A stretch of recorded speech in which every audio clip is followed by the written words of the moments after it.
Hello once again, कैसे हो आप लोग? आई होप सब बढ़िया और मज़े में होंगे।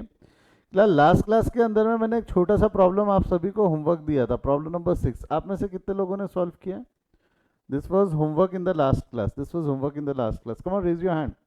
How many of you have solve this problem?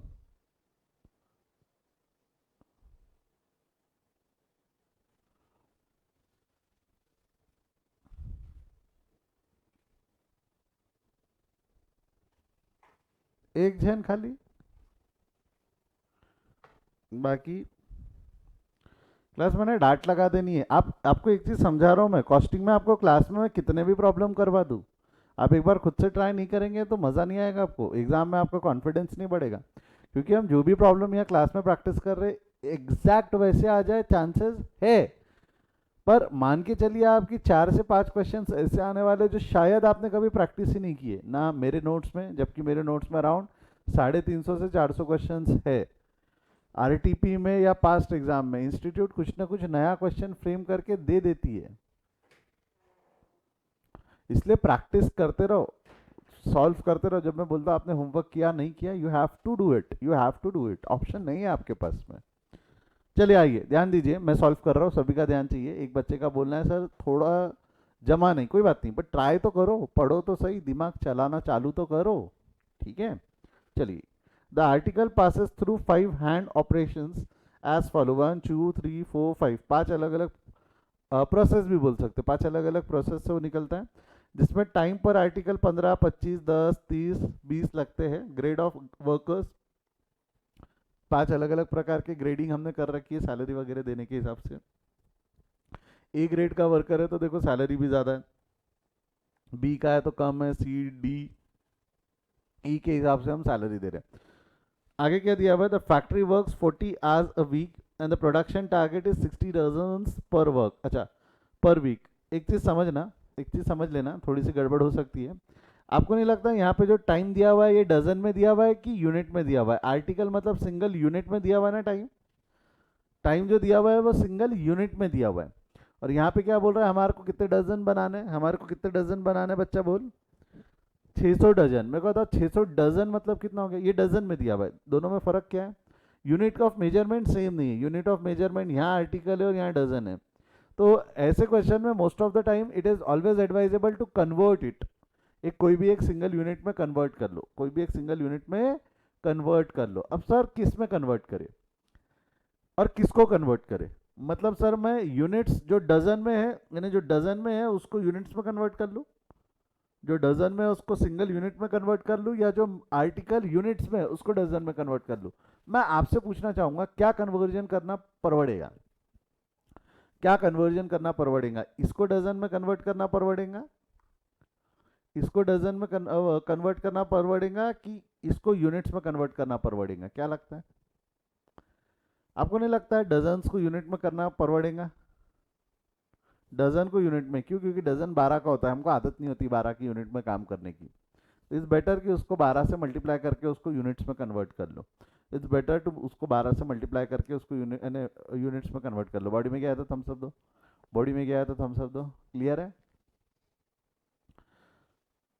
देखो, मैं एक पर्सनल रूल के साथ चलता हूँ, मैं आपको रूल समझा देता हूँ। मैं हमेशा ना छोटे यूनिट में कन्वर्ट करता हूँ, मैं चीज़ों को हमेशा क्या करता हूँ, छोटे यूनिट में कन्वर्ट करता हूँ। छोटे यूनिट में मतलब नंबर बढ़ जाएगा बट यूनिट छोटा हो जाएगा। डजन बड़ा यूनिट है, 12 का 1, 12 का 1, तो नहीं नहीं नहीं नहीं, छोटा कर ले उसको। एक के कितने? 12 का 1, एक के कितने? तो बेसिकली हम यूनिट्स में कन्वर्ट कर रहे हैं उसको, यूनिट्स में, तो वो 600 × 12, तो कितने डजन हो जाएंगे वो? 600 × 12। Come on hurry up fast. 600 × 12, I think 7200 होता है। 7200 यूनिट्स हम बना रहे हैं, ये बॉडी में चला गया हमारे। अच्छा, एक एक एक बात निकली है तो मैं बता देता हूँ। एक टर्मिनोलॉजी है जिसका नाम है बेकर्स डजन। एक रहता है नॉर्मल डजन और एक रहता है बेकर डजन। कभी बेकर डजन यूज किया नहीं है इंस्टीट्यूट ने आज तक। इन केस कभी यूज कर ले तो बेकर्स डजन कितने यूनिट का होता है, कोई बताएगा क्या? बेकर डजन कितने यूनिट्स का होता है, कोई बताएगा क्या? Do anyone know this terminology?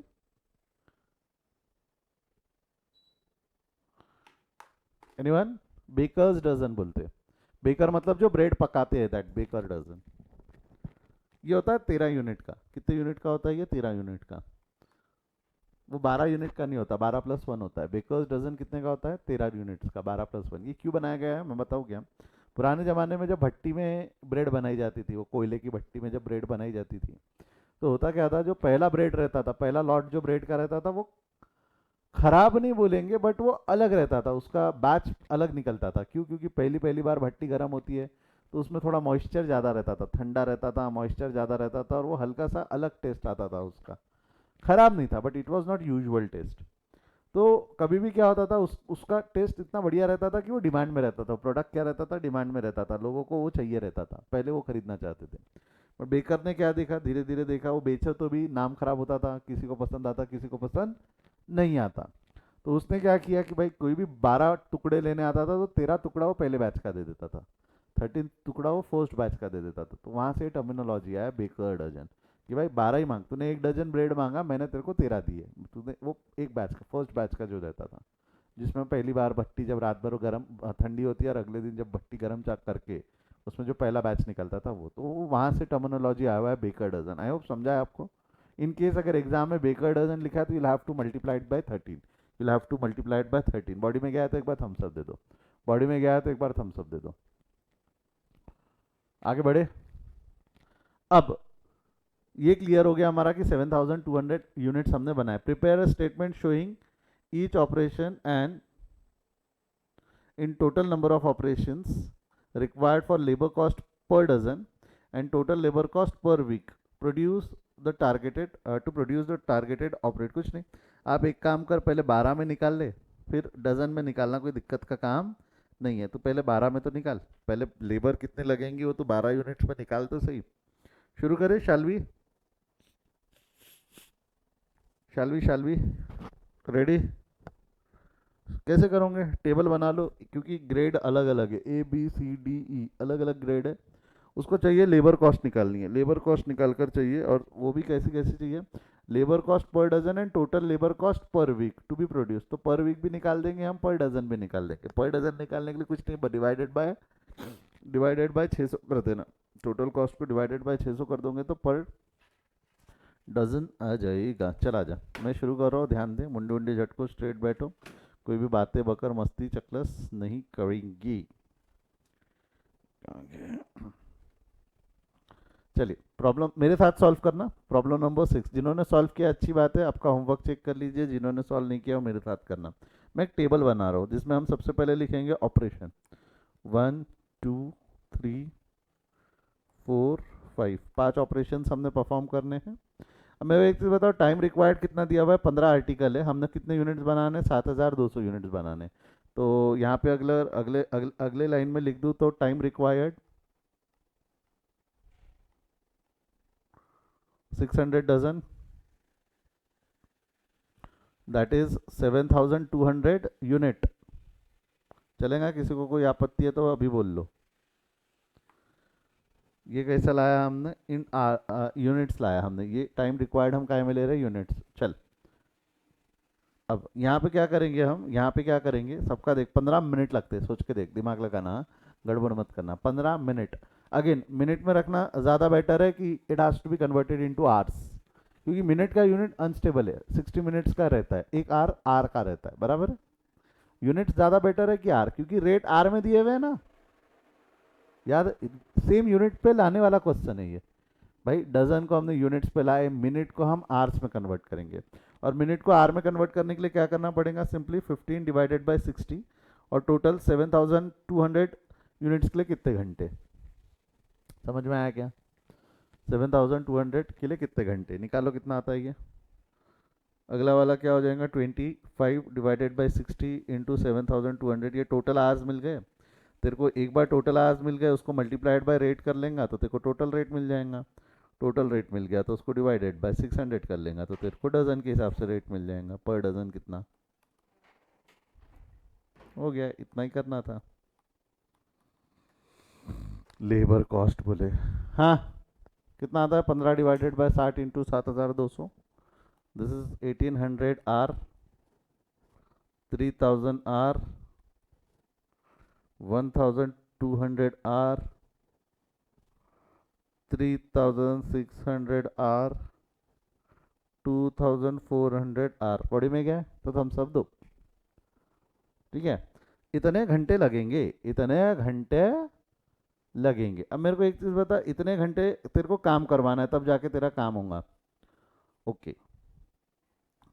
तो अब इसके लिए नंबर ऑफ एम्प्लॉय कितने लगेंगे, मेरे को अगर इतना काम करवाना है, ऑपरेशन 1 करवाना है, तो यहाँ दिया हुआ है factory work 40 hours a week and the production target is this. हम 40 घंटे एक हफ्ते में काम करते हैं, मतलब एक लेबर आएगा तो एक हफ्ते में 40 घंटे काम करके जाएगा। कितने घंटे कम काम करके जाएगा, 40। तो हमको नंबर ऑफ एम्प्लॉयज़ निकालने हैं, क्योंकि एक वीक में काम खत्म करके देना है हमारे को, एक वीक में काम खत्म करके देना है, ठीक है। अगर कॉस्ट पर वीक निकालना है, एक वीक में हमको इतना पूरा काम खत्म करके देना है, तो कितने लेबर लग जाएंगे हमारे को। ऑपरेटर्स रिक्वायर्ड या लेबर रिक्वायर्ड लिख लेना है यहाँ पे, लेबर रिक्वायर्ड। अगर आपको मैं आपसे सिंपल पूछ रहा हूँ, 1800 घंटे का काम करवाना है, एक आदमी 40 घंटे के ऊपर काम नहीं करेगा तो कितने आदमी लगेंगे, कैसे निकालेंगे हम। 1800 घंटे का काम करवा के लेना है और एक आदमी 40 घंटे के ऊपर काम नहीं करेगा तो कैसे निकालेंगे हम, कितने आदमी चाहिए। गब्बर पूछ रिया है कितने आदमी चाहिए, थे नहीं चाहिए, कैसे निकालोगे।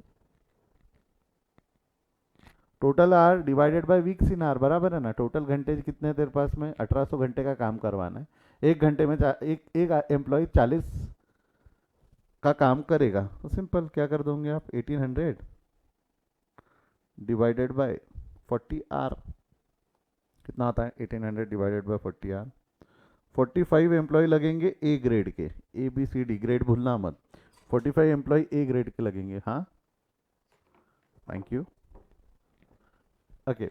45 एम्प्लॉय लगेंगे ए ग्रेड के। अगला क्या हो जाएगा आपका, 3000 डिवाइडेड बाय 40, कितना होगा 3000 डिवाइडेड बाय 40। 75 एम्प्लॉय लगेंगे बी ग्रेड के, 1200 डिवाइडेड बाय 40, कितना हो जाएगा ये आपका। 30 एम्प्लॉय लगेंगे सी ग्रेड के, 3600 डिवाइडेड बाय 40, ये कितना हो जाएगा आपका 90 डी ग्रेड के, एंड 2400 डिवाइडेड बाय 60, ये 60 नहीं sorry 40, this is going to be 60 employees E grade के। बॉडी में गया तो थम्स अप दे दे।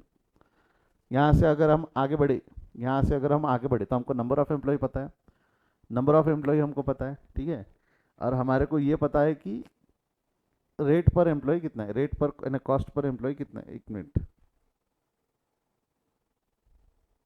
यहाँ हो गया हमारा prepare a statement of each operation and show total number of employ, ये मैंने आंसर दे दिया, total number of operators required, answer number 1 done, answer number 1 done. अगला क्या है, लेबर कॉस्ट पर डजन। अब आपको लेबर कॉस्ट पर डजन चाहिए, okay, and total labour cost. तो पहले टोटल लेबर कॉस्ट निकाल ले, पहले टोटल लेबर कॉस्ट निकाल ले। सर कैसे निकालेंगे टोटल लेबर कॉस्ट, तेरे को इस जॉब के लिए 45 एम्प्लॉय लग रहे, इस जॉब के लिए 45 एम्प्लॉय लग रहे, 45 एम्प्लॉय को तू पैसा पे करेगा, कितने ए ग्रेड के है तो 65 रुपये के हिसाब से, 65 रुपये प्रति घंटा। ये 45 एम्प्लॉय एक वीक में कितने घंटे काम करने वाले, ये पर वीक चाहिए ना तेरे को, कॉस्ट क्या चाहिए, पर यूनिट नहीं चाहिए तेरे को, पर वीक चाहिए। पर वीक मतलब कि एक एम्प्लॉय एक हफ्ते में 40 घंटा काम करेगा, कैसे कैलकुलेट करोगे बता।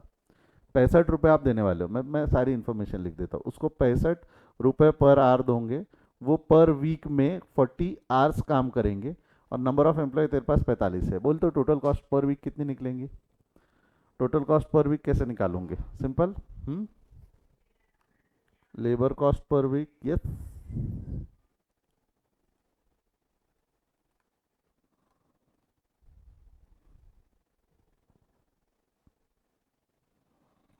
45 एम्प्लॉई 40 घंटे काम करेंगे तो ये टोटल नंबर ऑफ आवर्स निकल जाएंगे। 45 एम्प्लॉई 40 घंटे काम करेंगे। वैसे आपको पता है क्या, 45 एम्प्लॉई 40 घंटे काम करेंगे तो तेरे को नहीं लगता वो अल्टीमेटली यही रहेंगे, हाँ या ना, सोच समझ के जवाब दे। 45 एम्प्लॉय 40 घंटे काम करेंगे तो वो हम ऑलरेडी निकाल चुके हैं, वो ऑलरेडी हम निकाल चुके हैं। तू चाहे तो वो ले ले, 1800 को ही बेस बना ले, या तू वापस कर ले। समझाया तो एक बार थम्स अप दे दे, समझाया तो एक बार थम्स अप दे दे। क्या करूँ, 1800 लूँ कि 45 इंटू 40 करूँ, आप बोलो मैं वो लिखता हूँ। 1800 लूँ कि 45 इंटू 40 करूँ, 1800 ले लो, चलो ठीक है। तो हम टोटल 1800 घंटे काम करवा कर लेने वाले और 1 घंटे का कितना पैसा देने वाले? 65। आंसर निकालो। हम यहाँ पे करेंगे 3000 घंटे काम करवाएंगे और 1 घंटे का यहाँ देंगे 50। यहाँ हम 1200 घंटे काम करवाएंगे, 1 घंटे का लेंगे 40। यहाँ हम 3600 घंटे काम करवाएंगे, 1 घंटे का 35 देंगे और यहाँ 30 देंगे। हो गया। निकाल कॉस्ट पर एम्प्लॉय कितनी आ रही? Cost per employ, cost total cost है वो, पर एम्प्लॉय नहीं है, total cost per week. Cost per employ तो दिया हुआ है ना, 60 इंटू 40 65 इंटू 40 कर देंगे तो कॉस्ट पर एम्प्लॉय पर वीक आ जाएगा। नीचे की लाइन में लिखूँ, चलेगा क्या? 1,17,000, 1,17,000, 1,50,000, 48,000, ठीक है। 1,26,000 भी ठीक है और 72,000, इसकी टोटल मार लेना। तो हफ्ते का टोटल कॉस्ट हो गया 5,13,000। ये चाहिए था उसको, 5,13,000 जवाब।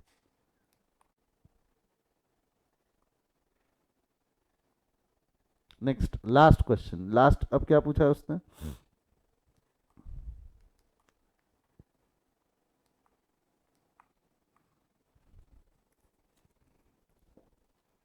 एक बार अगले लास्ट जो चीज बच गई है उसमें थोड़ा सा दिमाग आप लोग लगाइए। क्या पूछा हुआ है उसने? लेबर कॉस्ट पर डजन चाहिए। लेबर कॉस्ट पर डजन कैसे करेंगे? Labour cost per dozen, anyone, any guesses labour cost per dozen के लिए?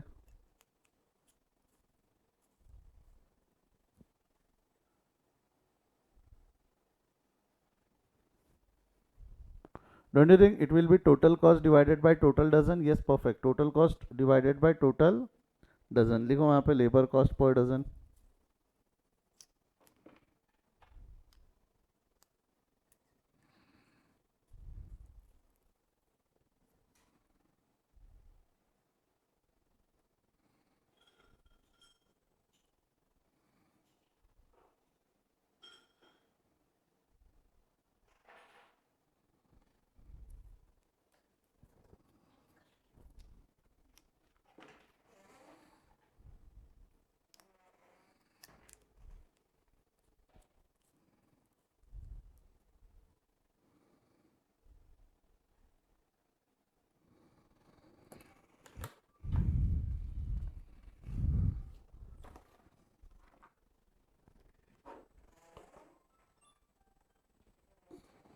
करो करो फटाफट करो। Labour cost divided by total dozen, 600 से डिवाइड करो, आंसर निकाल लो।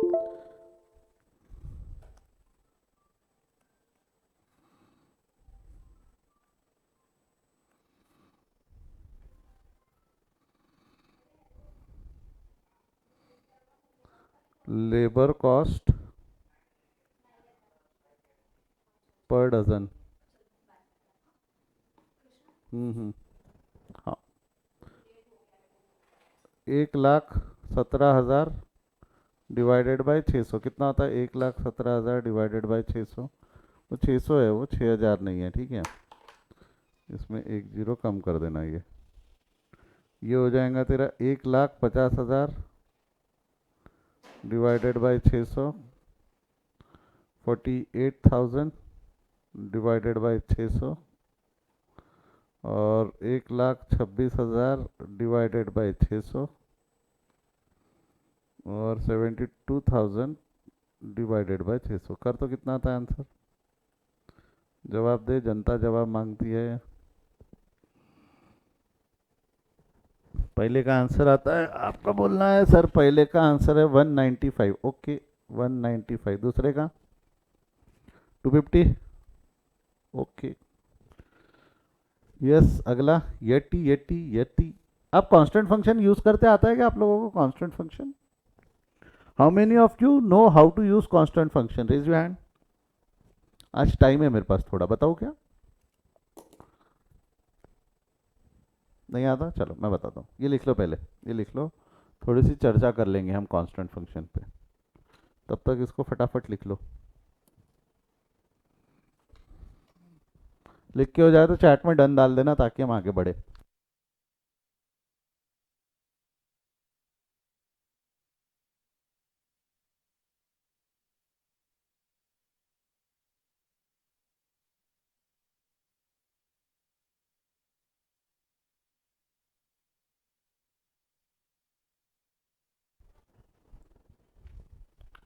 एक बच्चे का हो गया है, मेरे साथ ही लिख रहे थे ना आप लोग, तो मेरे ख्याल से हो गया होगा आप सभी का लिख के।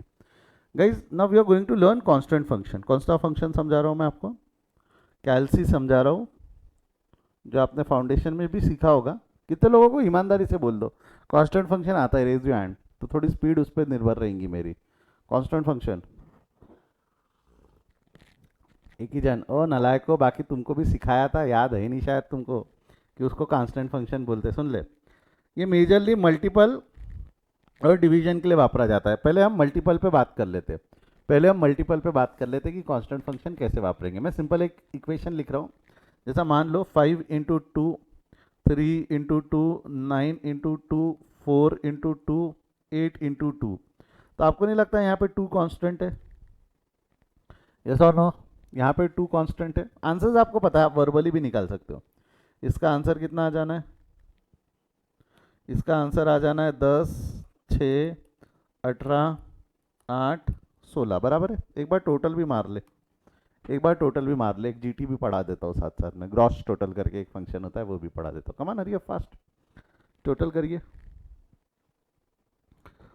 10 + 6 + 18 + 8 + 16 कितना आना है?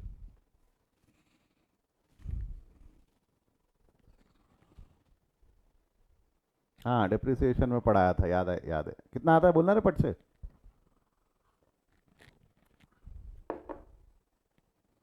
10 + 6 + 18 + 8 + 16 58। कितना आ गया ये? 58। ठीक है। अब इसको कैल्सी पे सॉल्व करने का तरीका है। मैं कैल्सी लेके आता हूँ। मेरा ये वाला जो कैल्सी है थोड़ा गड़बड़ करता है कंप्यूटर वाला, मैं सादा कैल्सी लेके आ रहा हूँ।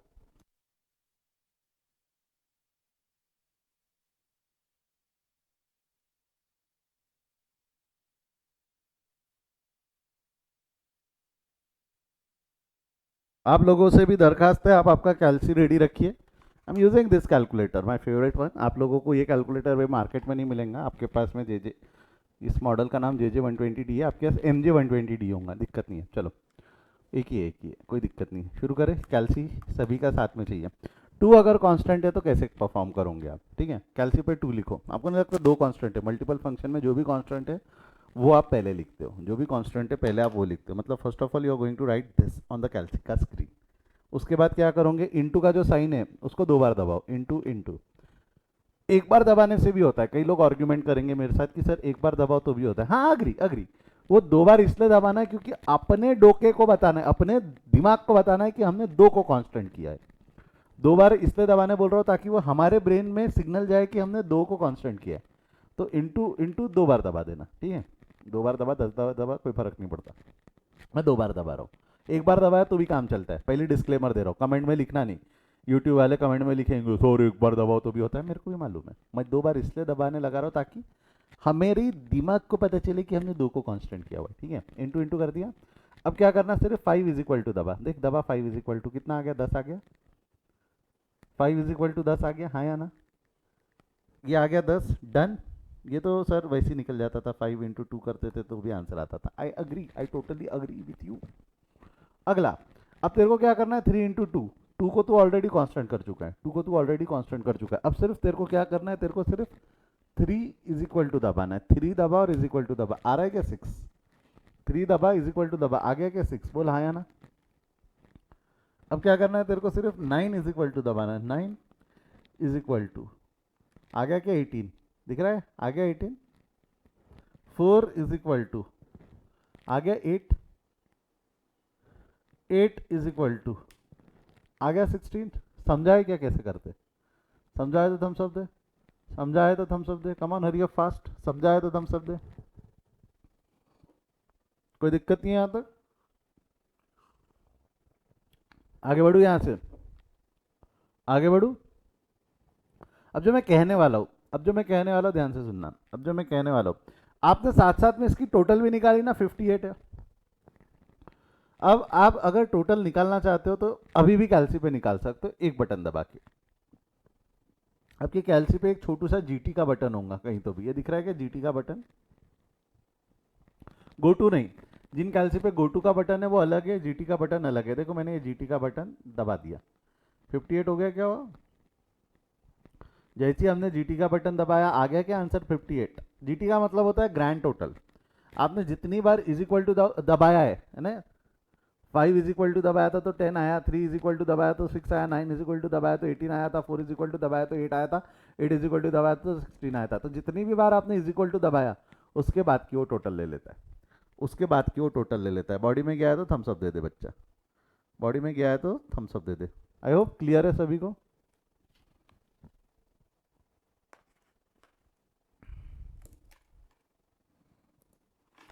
अगला, ये जो हमने देखा ये मल्टीप्लिकेशन फंक्शन देखा, ये जो फंक्शन हमने देखा ये कौन सा फंक्शन था, multiplication. Let's understand division function. अगला जो फंक्शन रहेगा,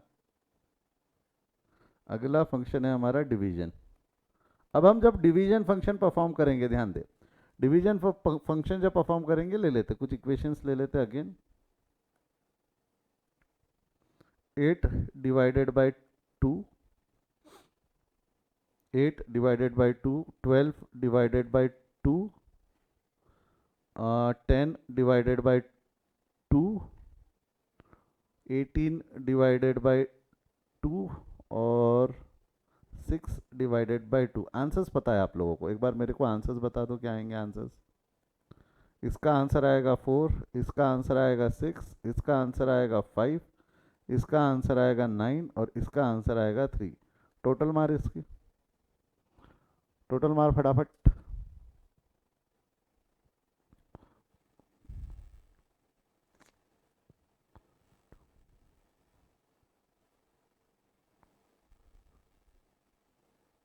twenty seven, the total gonna be 27। Body में गया है, ठीक है। ये तो नॉर्मल कैलकुलेशन हो गए, ये क्या हो गए तेरे normal calculation. Now help me with that. Don't you think आपका डिवीजन, अच्छा इसको न्यूमरेटर बोलते हैं, अगर नहीं पता तो इसको न्यूमरेटर बोलते, इसको डिनोमिनेटर बोलते। क्यों? क्योंकि वो 8 डिवाइडेड बाई 2, ऊपर वाला न्यूमरेटर नीचे वाला डिनोमिनेटर। आई होप ये समझता है सभी को। समझाया तो थम्स अप दे दे, समझाया तो थम्स अप दे दे।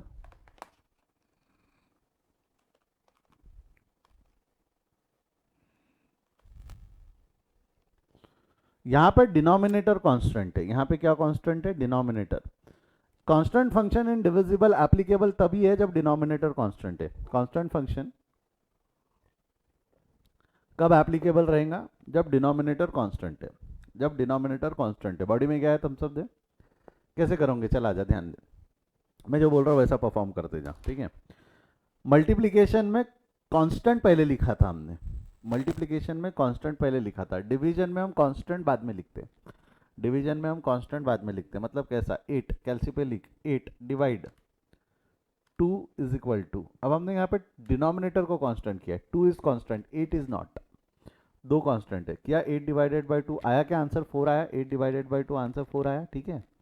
अब क्या करेंगे हम, सिर्फ 12 इज इक्वल टू, देख 12 इज इक्वल टू 6 आना चाहिए, दबाओ इज इक्वल टू, आया 6, आया 6, 12 is equal to 10 is equal to करके देखो, 10 इज इक्वल टू, आया answer 5, 18 is equal to, 18 is equal to, आया answer 9 and 6 is equal to, आया आंसर 3। आई होप समझ में आया, समझाया तो फटाफट थम्स अप दे। कांस्टेंट फंक्शन में डिवीजन के टाइम पे डिनोमिनेटर कांस्टेंट रहता है, यानी सेकंड यूनिट कांस्टेंट रहता है। मल्टीप्लिकेशन फंक्शन में फर्स्ट यूनिट कांस्टेंट रहता है, ये याद रखना पड़ेगा। दोनों की, इसकी टोटल लेना है तेरे को, पूरी टोटल लेना है इज इक्वल टू के बाद की, तो जीटी दबा देना 27, जीटी दबा देना 27। इजी, इजी, आगे बढ़ू, इजी है, आगे बढ़ू यहाँ से। I hope constant function body में गया है सभी के, कांस्टेंट फंक्शन बॉडी में गया है। और एक और समझा देता हूँ, एक फंक्शन और, ठीक है, कांस्टेंट और इससे कोई लेना देना नहीं है उसका, बट एक फंक्शन और समझा देता हूँ, ठीक है। आगे बढ़ू क्या, मान ले एग्जांपल के तौर पे न्यूमरेटर में ऐसा बहुत बड़ा यूनिट लिखा हुआ है 1296, ऐसा कुछ तो भी अजीब सा यूनिट न्यूमरेटर में लिखा हुआ है। इसको डिवाइड करना है तूने 2 से, इसको डिवाइड करना है तूने 2 से, ठीक है। अब होगा क्या, अगर मान ले एग्जाम्पल के तौर पे, मान ले तूने कैल्सी पे 2 पहले लिख दिया, कैल्सी पे पहले तूने 2 लिख दिया, तो इसको सॉल्व कर पाएंगे क्या हम? अगर हम कैल्सी पे 2 पहले लिख देते तो इसको सॉल्व कर पाएंगे क्या? हाँ या ना में जवाब दे। कैल्सी पे यदि हम इसको 2 पहले लिख देते तो इसको सॉल्व कर पाएंगे क्या? नहीं, हमको पहले क्या लिखना पड़ेगा, हमको पहले क्या लिखना पड़ेगा, 1296 1296 उसको करेंगे डिवाइडेड बाई 2 तो आंसर आएगा 648। इसका आंसर कितना आएगा 648। जब हम पहले 1296 लिखेंगे तो हम इसको सॉल्व कर पाएंगे, ऐसा बच्चों का कहना है, ऐसा बच्चों का कहना है ना। 648 का आंसर आता है, बट हमको उसके लिए 1296 पहले लिखना पड़ेगा। Can anyone help me with that? अगर मेरे कैल्सी पे 2 पहले लिखा हुआ है, कई बार होता है ना कि डिनोमिनेटर हमने बहुत मेहनत करके सॉल्व किया, वो कैल्सी पे लिखा है, तो कैसे करें? अब एक तरीका होता है मेमोरी फंक्शन वापर लो, एक तरीका होता है मेमोरी फंक्शन वापर लो, बट मेमोरी में भी जगह नहीं है। मेमोरी फंक्शन कैसे वापरो? 2 लिखा है ना कैल्सी पे, उसको m प्लस दबा दे। 2 लिखा है कैल्सी पे, उसको m प्लस दबा दे, ठीक है। अब क्या कर, 1296 लिख दे, डिवाइड 1296 डिवाइड बाय 2, और 2 मेमोरी में है तो divided by memory recall is equal to, आ जाता आंसर। एक फंक्शन होता है, हमने मेमोरी फंक्शन वापरा है। मेमोरी फंक्शन समझा है क्या? मेमोरी फंक्शन समझा है तो थम्स अप दे। एक तरीका होता है नीचे लिखने, कॉपी में लिखने की जगह मेमोरी में डाल के कर ले। कैसा किया हमने? मेमोरी इरेज करते आती है ना 2 बार एमआरसी, मेमोरी इरेज करते आती है, बचपन से सिखा रहा हूँ। मेमोरी इरेज करने के लिए 2 बार एमआरसी। अगेन अगर आपने कैल्सी पे 2 पहले लिख दिया, डिनोमिनेटर पहले लिख दिया, लिखा या कैलकुलेट करके लाया, जो भी है, डिनोमिनेटर आपके पास लिखा हुआ है, हिट m प्लस, वो मेमोरी में चला जाएगा। मेमोरी इरेज करना भूलना मत उसके पहले, ठीक है। वो मेमोरी में चला गया। अब क्या करना, अब लिख ले 1296 divided by memory recall is equal to, आता है 648। 1296 डिवाइडेड बाय 2 करना है, 2 मेमोरी में था तो उसको मेमोरी रिकॉल करके कर दिया। ये एक तरीका हो गया। नहीं, पर ये मजा नहीं आया, ये मजा नहीं आया। मेमोरी में कुछ है, देख मेमोरी में m लिखा हुआ है, मेमोरी में कुछ है, मैं मेमोरी में नहीं डाल सकता और मेमोरी इरेज भी नहीं कर सकता। अब क्या करूँ? अब मैंने 2 लिखा हुआ है कैल्सी पे पहले, अब कैसे करूँ? क्लास डिनोमिनेटर को न्यूमरेटर बनाने का एक फंक्शन है, डिनोमिनेटर को न्यूमरेटर में तब्दील करने का एक फंक्शन है। मतलब कैसा? सर कहना क्या चाहते हो? इस इक्वेशन को अगर मैं मैथमेटिकली रिप्रेजेंट करूं इक्वेशन फॉर्म में, अब वो मैथमेटिकल बोलते इक्वेशन फॉर्म में बोलते, आई डोंट नो, इसको अगर मैं रिप्रेजेंट करूं तो ये ऐसा लिखेगा कि 1296 डिवाइडेड बाय 2। इसी को अगर मैं थोड़ा सा एक्सपांड करूं तो मैं ऐसा बोल सकता हूं क्या, डिवीजन को अगर हम मल्टीप्लीकेशन में कर रहे हैं तो नेक्स्ट डेसिमल रेसिप्रोकल हो जाता है, नेक्स्ट डेसिमल रेसिप्रोकल हो जाता है। बोल हाँ या ना, यस नो। ये समझाया तो थम्स अप दे, ये समझाया तो थम्स अप दे। मैथ्स है ये, थोड़ा सा मैथ्स है। रेसिप्रोकल किया ना, कैल्सी पे डिनोमिनेटर को न्यूमरेटर बनाना है अगर आपको, मैं क्या लव ये अगर आपको करना है बेसिकली कैल्सी में, अगर आपको रेसिप्रोकल यदि करना है 2 से उसको 1/2 में कन्वर्ट करना है, तो कैल्सी पे इसका फंक्शन परफॉर्म करने के लिए हम क्या करते हैं, डिवाइड इक्वल टू दबाते। क्या दबाएंगे? Divide equal to. तो जो डिनोमिनेटर रहता है वो न्यूमरेटर बन जाता है। ये देख, यहाँ से यहाँ जाने के लिए हमने क्या दबाया, डिवाइड इक्वल टू। देख ले क्या ये फंक्शन जो है रेसिप्रोकल करने के लिए मैंने डिवाइड इक्वल टू किया, डिवाइड इक्वल टू, सॉरी 2 नहीं, डिवाइड इक्वल टू, 2 नहीं, डिवाइड इक्वल टू करना है, ठीक है। मेरे को एक चीज़ बता, 1.2 डिवाइडेड बाय 0.5 आएगा ना, 1.2 इज इक्वल टू 0.5, हाफ होगा ना 1.2। देख 0.5 लिखा है मेरे कैल्सी पे, डिवाइड इक्वल टू दबाया तो 0.5 हो गया। अगर वो 0.5 हो गया तो उसको मैं मल्टीप्लाई कर दूँ 1296 से, तो आंसर आ जाएगा क्या 648। उसको मैं मल्टीप्लाई कर दूँ 1296 से तो आंसर आ जाएगा क्या 648। बॉडी में गया है तो थम्स अप दे, बॉडी में गया है तो थम्स अप दे। डिनोमिनेटर को न्यूमरेटर में तब्दील करना है तो रेसिप्रोकल करने के लिए डिवाइड इक्वल टू का फंक्शन है। मैं वापस समझा देता हूँ। अगर इन केस आपकी कैल्सी पे 2 लिखा है, इन केस आपकी कैल्सी पे डिनोमिनेटर लिखा है और तेरे को उसको डिवाइड करना है और मेमोरी में भी जगह नहीं है, तो क्या करेंगे, डिवाइड इक्वल टू दबा दे। सिर्फ डिनोमिनेटर को न्यूमरेटर में ले जाना है तो डिवाइड इक्वल टू, तो डिनोमिनेटर न्यूमरेटर में आ जाता और उसको फिर मल्टीप्लाई कर दे। डिनोमिनेटर न्यूमरेटर में आ जाता मतलब डिवीजन मल्टीप्लिकेशन में बदल जाता। मैं जो वर्ड वापर रहा हूँ डिनोमिनेटर न्यूमरेटर में चला जाता, मतलब रेसिप्रोकल हो जाता। अब तू मल्टीप्लाई कर सकता उसको, अब तू क्या कर सकता, मल्टीप्लाई कर सकता। आई होप समझ में आया। मल्टीप्लाई करना है तो इसको मल्टीप्लाई 1296 कर ले, will get you answer 648। Body में गया था थम्स अप दे दे फटाफट। 3 फंक्शन पढ़ा है मैंने, 2 कांस्टेंट फंक्शन और एक रेसिप्रोकल वाला फंक्शन।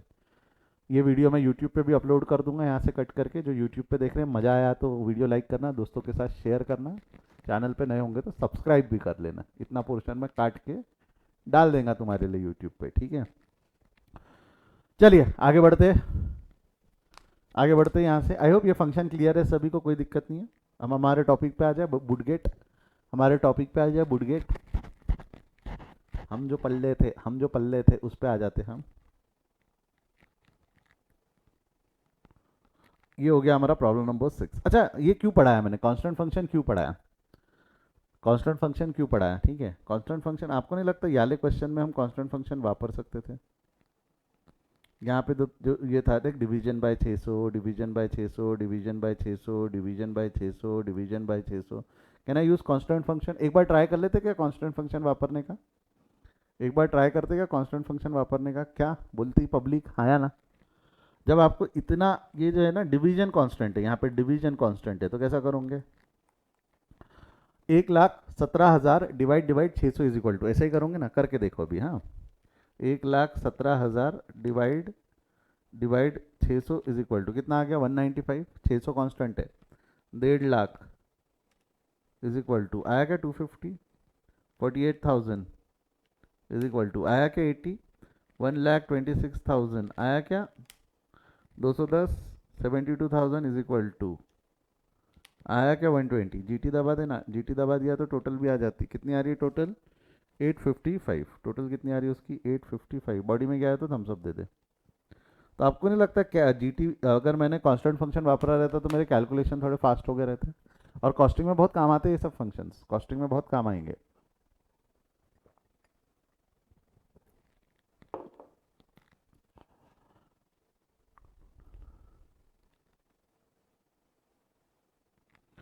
मेरे से एक स्टूडेंट बोल रहा है कि सर पर यूनिट का टोटल नहीं करते, बराबर है, you are right, per unit का टोटल नहीं करते, बट उसने शायद पूछा है ना कि नहीं पूछा है,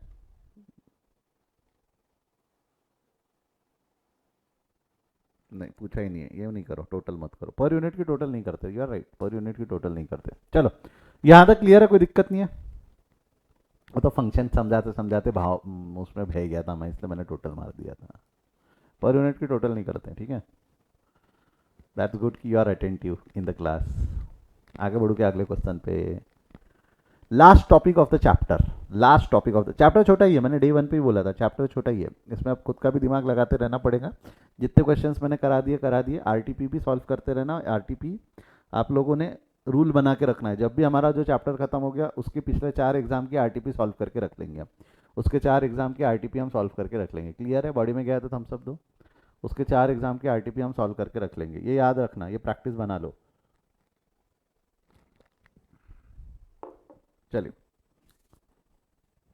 Pentax Limited has prepared expenses budget for rupees 20,000 units in its factory for a year, has the details as below। उसका डिटेल यहाँ पर दिया हुआ है, उन्होंने 20,000 यूनिट्स बनाए हुए। सुन, फ्लेक्सिबल बजट क्या होता है पहले ये समझ, क्वेश्चन वगैरह तो हम पढ़ते रहेंगे। What do you mean by flexible budget? दो टर्मिनोलॉजी यूज की जाती है, एक होता है फिक्स्ड बजट, एक होता है फ्लेक्सिबल बजट। एक होता है फिक्स बजट, एक होता है फ्लेक्सिबल बजट। दोनों में फ़र्क क्या है, दोनों में फ़र्क क्या है? मैं आपसे सिंपल एक सवाल पूछ रहा हूँ, एक एग्जांपल से समझते हैं। सिंपल, यदि मैं 10,000 यूनिट बनाता हूँ, यदि मैं 10,000 यूनिट्स प्रोड्यूस करता हूँ, मेरी कॉस्ट अगर 2 लाख आती है, तो जैसे मैंने 25,000 यूनिट प्रोड्यूस किया, 25 नहीं, लेट्स से 20,000 यूनिट प्रोड्यूस किया, तो मेरी कॉस्ट 4 लाख आएंगी कि थोड़ी कम आएंगी? मेरी कॉस्ट 4 लाख आएंगी कि थोड़ी कम आएंगी, ये जवाब दो बस। कम आएंगी। क्यों कम आती है? क्योंकि fix cost is allocated on more units, तो कॉस्ट पर यूनिट कम हो जाता है, फिक्स कॉस्ट अलोकेशन बढ़ जाता है तो कॉस्ट कम हो जाती है, वो वॉल्यूम ऑफ स्केल का फायदा मिलता है। बॉडी में गया है तो थम्स अप दे। ये सब हम चैप्टर नंबर 1 में पढ़ चुके, ये सब हम चैप्टर नंबर 1 में पढ़ चुके, याद होगा तो आपको। वॉल्यूम ऑफ स्केल का फायदा मिलता है एंड आप लोगों की कॉस्ट कम होती है। अब मेरा सवाल ये, मेरे को बजट बनाना है। बजट क्या रहता है, बीते हुए पीरियड के लिए कि आने वाले पीरियड के लिए? बजट बीते हुए पीरियड के लिए नहीं रहता, बजट रहता है आने वाले पीरियड के लिए। मेरे जो प्लांट की कैपेसिटी है, मेरे प्लांट की कैपेसिटी है 50,000 यूनिट्स की, एग्जाम्पल के तौर पे।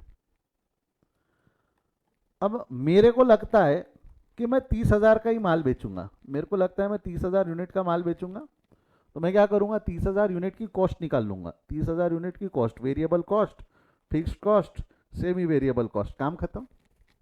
मैंने सिर्फ 30,000 यूनिट की कॉस्ट निकालनी है, मैंने सिर्फ क्या करनी है, 30,000 यूनिट की कॉस्ट निकालनी है। कैपेसिटी है 50,000, मेरे को मालूम है थारे भाई को पूरा विश्वास है कि 30,000 से ना एक कम बचेगा बिकेगा ना एक ज्यादा बिकेगा, तो मैंने सिर्फ एक ही बजट बनाया, done. This is called as fixed budget, बॉडी में गया तो थम्स अप दो। मैंने एक ही बजट, सिंगल बजट 30,000 यूनिट का फिक्स बजट, बट कोई भरोसा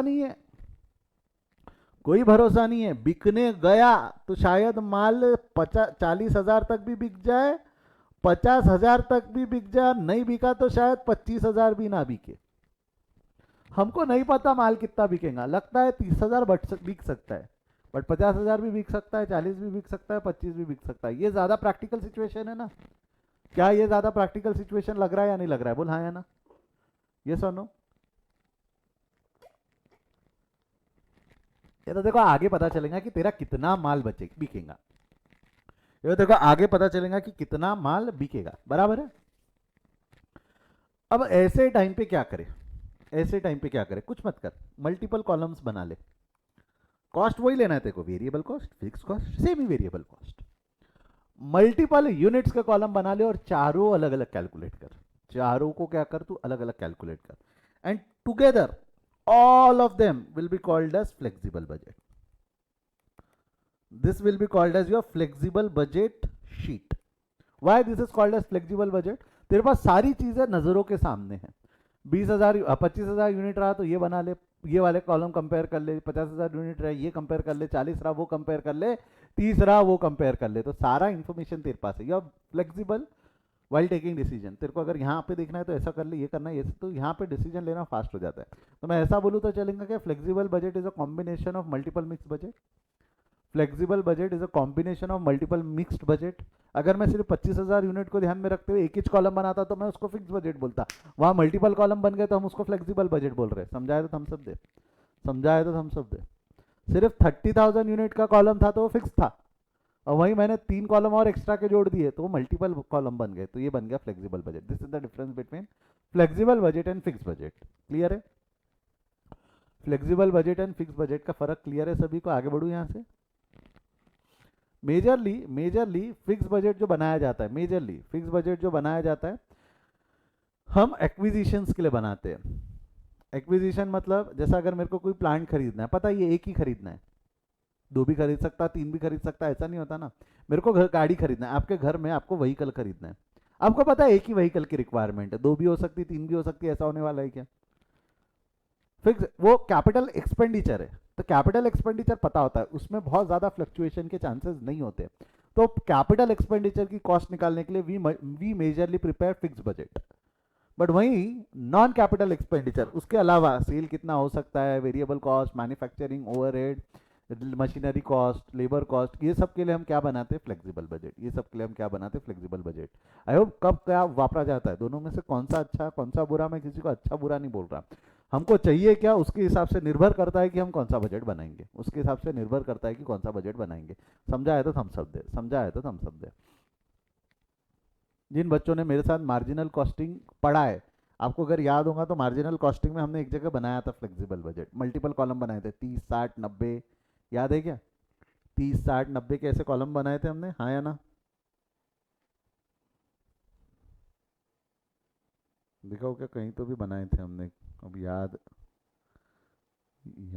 आ रहा था शायद, वो नहीं 31 दिखा देता। एक क्वेश्चन मैंने वहाँ करवाया था, जिन बच्चा लोगों ने मिले शायद मार्जिनल कॉस्टिंग कर लिया है प्री लीजल बैच में, या रिकॉर्डेड वाले भी देख रहे होंगे।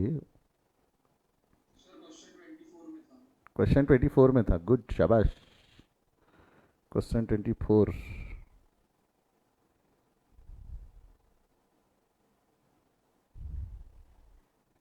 ऐसा हमारे को विश्वसनीय सूत्रों से पता चला है कि क्वेश्चन नंबर 24 में था, पता चला 24 का ही आंसर नहीं, हाँ ये देखिए रहा, दिस वॉज 30, 60, 90, 150, ये फ्लेक्सिबल बजट था। ये कौन सा बजट था? Flexible budget. कुछ नहीं, बहुत ईजी होता है, जब मैं अभी सॉल्व करने लगूंगा आप बोलोगे ए ये करना, मल्टीपल कॉस्ट शीट बनाना है ना बेसिकली तेरे को, अल्टीमेटली तेरे को क्या करना है? मल्टीपल कॉस्ट शीट बनाना है। चला जा, ध्यान दे क्वेश्चन से सॉल्व करते हैं। पेंटेक्स लिमिटेड, अच्छा एक मिनट, आगे बढ़ने से पहले एक छोटा सा सवाल और पूछ रहा हूँ, वेरिएबल कॉस्ट को रिप्रेजेंट करने के लिए सही यूनिट क्या है? पर यूनिट या टोटल? वेरिएबल कॉस्ट को रिप्रेजेंट करने के लिए सही यूनिट क्या है, पर यूनिट या total? Come on hurry up fast, per unit. And fix cost को रिप्रेजेंट करने का सही यूनिट क्या है, टोटल। तो will have to do that in this question. जैसा Pentex limited has prepared an expense budget for 20,000 units in its factory for a year as detailed below। ये जो बजट है ये कितने यूनिट्स को ध्यान में रख के बनाया उसने? भाई साहब ने ये बजट कितने यूनिट्स को ध्यान में रख के बनाया? 20,000 यूनिट्स को। अब उसने क्या बोला हुआ, डायरेक्ट मटेरियल, डायरेक्ट लेबर वगैरह वगैरह पूरे गाँव भरे की कहानियाँ दिया हुआ है, ठीक है। इसके बाद में क्या दिया है, prepare expenses budget for the production of 15,000 and 18,000 unit. पूरे क्वेश्चन में उन्होंने कहीं भी फ्लेक्सिबल बजट नहीं वापरा है, बट आपको पता है ना 15,000 और 18,000 यूनिट का अगर मैं बजट बनाऊंगा तो will it be fix budget? दो बजट हो गए ना, मल्टीपल बजट। तो कौन सा बजट बन जाता है वो, कौन सा बजट कहलाएगा ये, बोल कहलाएगा ये? शक्तिमान नहीं रे, क्या कहलाएगा ये, बोल। This will be called as flexible budget. इसको हम क्या बोलेंगे, फ्लेक्सिबल बजट, ठीक है। हम 20,000 का भी बना देंगे, 20, 15, 18 तीनों बना देना। अब इसको सॉल्व करने का तरीका क्या रहता, 3 कॉलम तो बनेंगे तेरे, अनडाउटेबली 3 कॉलम तो बनेंगे। कौन से 3 कॉलम बन जाएंगे तेरे? चला जा मेरे साथ बनाते चलना, मेरे साथ बनाते चलना। सबसे पहले तेरा प्रोडक्शन लेवल, प्रोडक्शन के बाद में एक 20,000, एक 15,000 और एक 18,000 का कॉलम बन जाएगा। This was your base. यहाँ पे इसकी इन्फॉर्मेशन तेरे को दी हुई और इसके बेसिस पे you are going to calculate for other, you are going to calculate for other. एक एडिशनल कॉलम मेरे तरफ से बना लेना, एक एडिशनल कॉलम बना लेना जिसको हम बेस रेट बोलेंगे।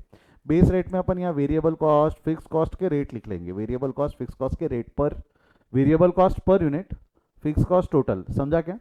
Variable cost per unit, fix cost total. शुरू करें। पहला जो स्टेप रहेगा तेरा, सबसे पहला जो स्टेप रहेगा वो तेरा रहेगा कि भाई ये भर लो, रेट का कॉलम भर लो। डायरेक्ट मटेरियल वेरिएबल कॉस्ट है, बोल हाँ या ना? डायरेक्ट मटेरियल वेरिएबल कॉस्ट है, बोल हाँ या ना? डायरेक्ट मटेरियल वेरिएबल कॉस्ट है, पर यूनिट लिखना है। क्वेश्चन में भी इंफॉर्मेशन जो दी हुई है वो पर यूनिट दी है, तो कोई दिक्कत नहीं है। डायरेक्ट मटेरियल लिख देंगे। डायरेक्ट मटेरियल हो गया हमारा 50। डायरेक्ट मटेरियल कितना हो गया? 50, ठीक है। उसके बाद में तेरा क्या है, डायरेक्ट लेबर, वो भी पर यूनिट दिया हमको, पर यूनिट चाहिए। ये हो गया तेरा डायरेक्ट लेबर 20 रुपये per unit. Variable overhead 15, variable overhead हमको पर यूनिट चाहिए 15 दिया हुआ है। डायरेक्ट एक्सपेंसेस ये 6, डायरेक्ट एक्सपेंस ये भी पर यूनिट दिया हुआ है 6। यहाँ तक कोई दिक्कत नहीं है। अब ज़रा ध्यान देना, सेलिंग एक्सपेंसेस में बोला हुआ है 20% फिक्स्ड, 15% 15 रुपीज़ है, जिसमें से 20% फिक्स है। मेरे एक सिंपल सवाल का जवाब दे, 20% फिक्स है मतलब 80% वेरिएबल है। अगर मैं ऐसा बोलूँ तो whether I am right or wrong? 20% fixed है, इसका मतलब 80% वेरिएबल है। अगर मैं ऐसा बोल रहा हूँ तो मैं सही हूँ या गलत हूँ? आई एम राइट ना? I am right. हमको वेरिएबल चाहिए, पर यूनिट दिया हुआ है 15 को अगर मैं डिवाइड मल्टीप्लाइड बाय 80% कर दूंगा तो क्या मेरे को वेरिएबल कॉस्ट मिल जाएगा क्या? पहले वेरिएबल तो निकाल ले, फिक्स्ड पे हम बात करते हैं, पहले वेरिएबल तो निकाल ले।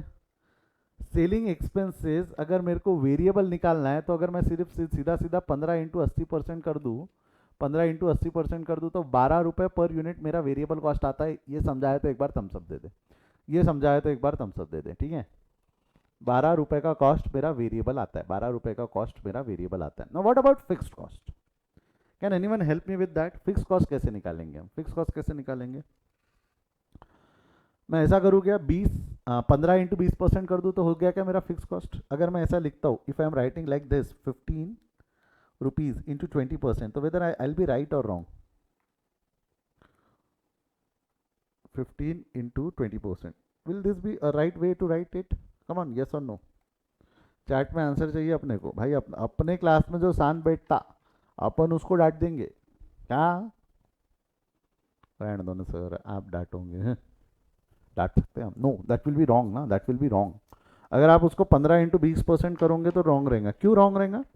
कि that will going to give you cost per unit and fixed cost is not represented in per unit factor. Fix cost को हम पर यूनिट फैक्टर में नहीं दिखाते, तो 15 इंटू 20% विल बी रॉन्ग। तो क्या करूँ बोल? उसको अगर मेरे को टोटल पे कन्वर्ट करना है तो टोटल पे कन्वर्ट करने के लिए किससे मल्टीप्लाई करूँ? 20,000, 15,000 और 18,000। टोटल में कन्वर्ट करना है तो 20,000, 15,000 और 18,000। डोंट यू थिंक ये पूरा बेस जो था, ये पूरा पर यूनिट जो हमने डिवाइड किया था, जो पर यूनिट हमने यहाँ कॉस्ट निकाली उसको 20,000 से डिवाइड करके निकाली थी आपने? ये जो भी पर यूनिट कॉस्ट निकाली होंगी उसमें डिविजनल फैक्टर जो है, डिविजनल फैक्टर 20,000 होगा। तो आपने फिक्स कॉस्ट को भी 20,000 से डिवाइड किया है, तो अब आपको फिक्स कॉस्ट अगर टोटल पे चाहिए पर यूनिट पे आने के लिए फिक्स कॉस्ट को भी आपने 20,000 से डिवाइड किया है, तब आपको पर यूनिट से फिक्स कॉस्ट पे जाना है, तो मल्टीप्लाई भी किससे करना पड़ेगा 20,000 से, मल्टीप्लाई भी किससे करना पड़ेगा 20,000 से। तो the answer will gonna look like this 15 into 20% into 20,000, 15 into 20% into 20,000। I hope समझ में आया, तो थम्स अप दो, समझ में आया। कैसा लिखेंगे हम 15 into 20,000 into 20%, 15 into 20,000 into 15 into 20% into 20,000 कितना आ जाएगा ये आपका, the cost will gonna be 60,000। अब मैंने वो 60,000 पर यूनिट नहीं लिखा क्योंकि वो टोटल है, मैंने 60,000 पर यूनिट नहीं लिखा क्योंकि वो टोटल है। अगर आपने एक बार इतना कर लिया तो फ्लेक्सिबल कॉस्ट में जंग जीत लिया, अब आपने, हो गया खत्म।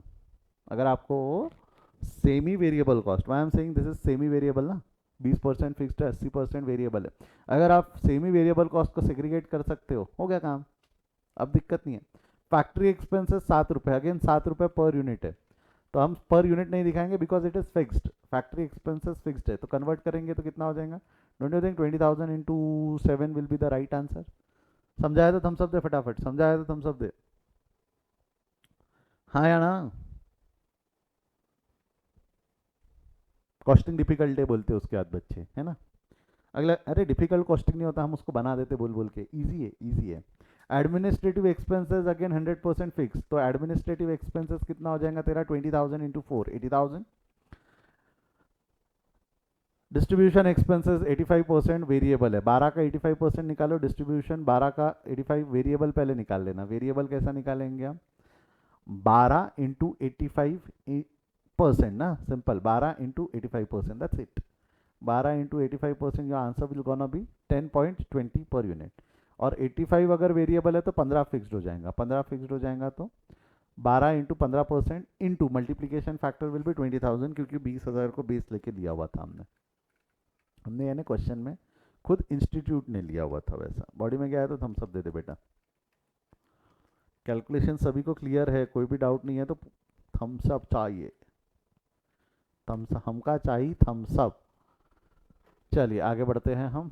फिक्स्ड कॉस्ट कितना आ जाएगा ये कैलकुलेशन के हिसाब से, 12 इंटू 15% इंटू 20,000 इज 36,000 हो गया आपका। आपने एक बार का रेट निकाल लिया, बेस रेट निकाल लिया, अब बेस रेट निकाल लिया, अब कैलकुलेशन कर ले। मैं एक चीज़ बता, fix cost will remain same irrespective of level of output, यानी ये जो 60,000 है यहाँ भी 60, यहाँ भी 60 और यहाँ भी 60 रहेगा। ये जो 1,40,000 है यहाँ 140, 140, 140, चाहे फिर कितने भी यूनिट्स रहे, सेम 80,000, 80,000 एंड 80,000, और ये 36,000 के साथ भी वही होगा, सेम 36,000, 36,000। ये पहले फिक्स कॉस्ट हमने आगे के कॉलम में लिख देना, फिक्स कॉस्ट हमने आगे के कॉलम में लिख देना। Now help me with that. Variable cost में 50 रुपये पर यूनिट लगता है, 50,000 रुपये पर यूनिट लगता है, 20,000 यूनिट के लिए कितना लगेगा बच्चा, जवाब दे। 20,000 यूनिट के लिए कितना लगेगा, कैसे करेंगे हम, 20,000 इंटू 50, यस और नो, अभी will be do that, 20,000 into 50, हाँ या ना, कर ले फिर। कितना हो जाएगा ये 20,000,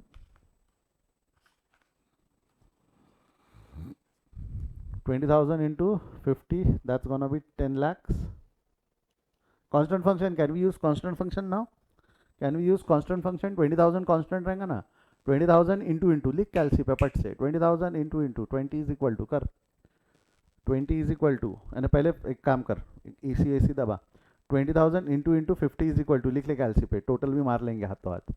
20,000 into into 50 is equal to, आ गया 10 lakh, 20 is equal to 4 lakh, 15 is equal to 3 lakh, 6 is equal to 1,20,000, 12 is equal to 2,40,000, and 10.20 is equal to 2,04,000। GT दबाना, जीटी दबाना, बट वो जीटी पूरे इसकी टोटल नहीं है अभी भी, ओहो बाबू गड़बड़ मत कर, वो पूरे की टोटल नहीं है, उसमें जोड़ ले प्लस 60,000, फिर फिक्स कॉस्ट जोड़ना है ना, plus 60,000 plus 140 plus 80 plus 36, GT के बाद प्लस 60 प्लस 140 प्लस 80 प्लस 36 करना पड़ेगा। समझाए तो थम्स अप दे, कैलसी का फंक्शन समझाए तो थम्स अप दे। एंड लास्ट में क्या कर लेंगे हम, लास्ट में उसकी टोटल निकाल के यहाँ लिख देंगे, कितनी आ रही है टोटल, आप में से कोई स्टूडेंट जवाब दे, टोटल कितनी आ रही है, मैं तो लिख दूंगा, मेरा तो क्या एक्सेल शीट है, आंसर सही भी आ जाएगा, आप में से कोई जवाब दे इसका, कमान आ रही है फास्ट।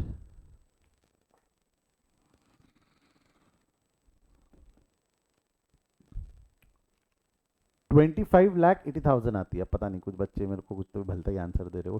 कितना है तेरा? 24,60,000 इज रॉन्ग।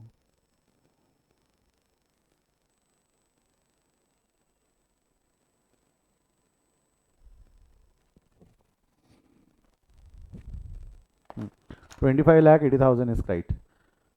15,000 18,000 के लिए भी कर ले फटाफट। 15,000 18,000। चलो रेडी स्टडी करे ना? करे करे सॉल्व करे। ये मैं सॉल्व करता हूँ, अगला वाला आपको देता हूँ सॉल्व करने, चलेगा? अभी आज इस क्लास में करेंगे अगला वाला।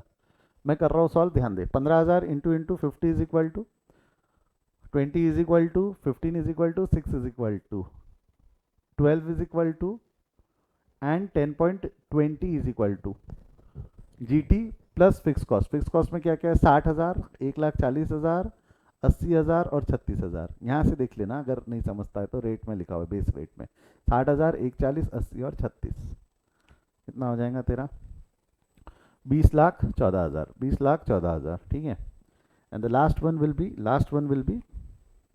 18,000 into into 50 is equal to 20 is equal to 15 is equal to 6 is equal to answers मिलकर 12 is equal to and 10.20 is equal to GT plus add fixed cost 60,000 plus 40,000 plus 80 plus 36.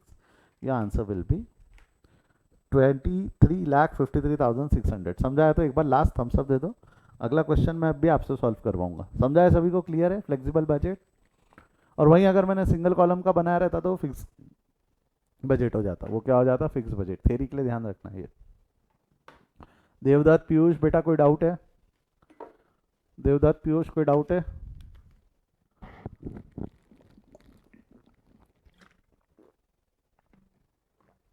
बच्चा छापो, छाप के हो जाए तो चैट में done लिखना, ताकि अगला क्वेश्चन मैं आपको दिखा सकूं। अब हम उसको सॉल्व करेंगे फिर।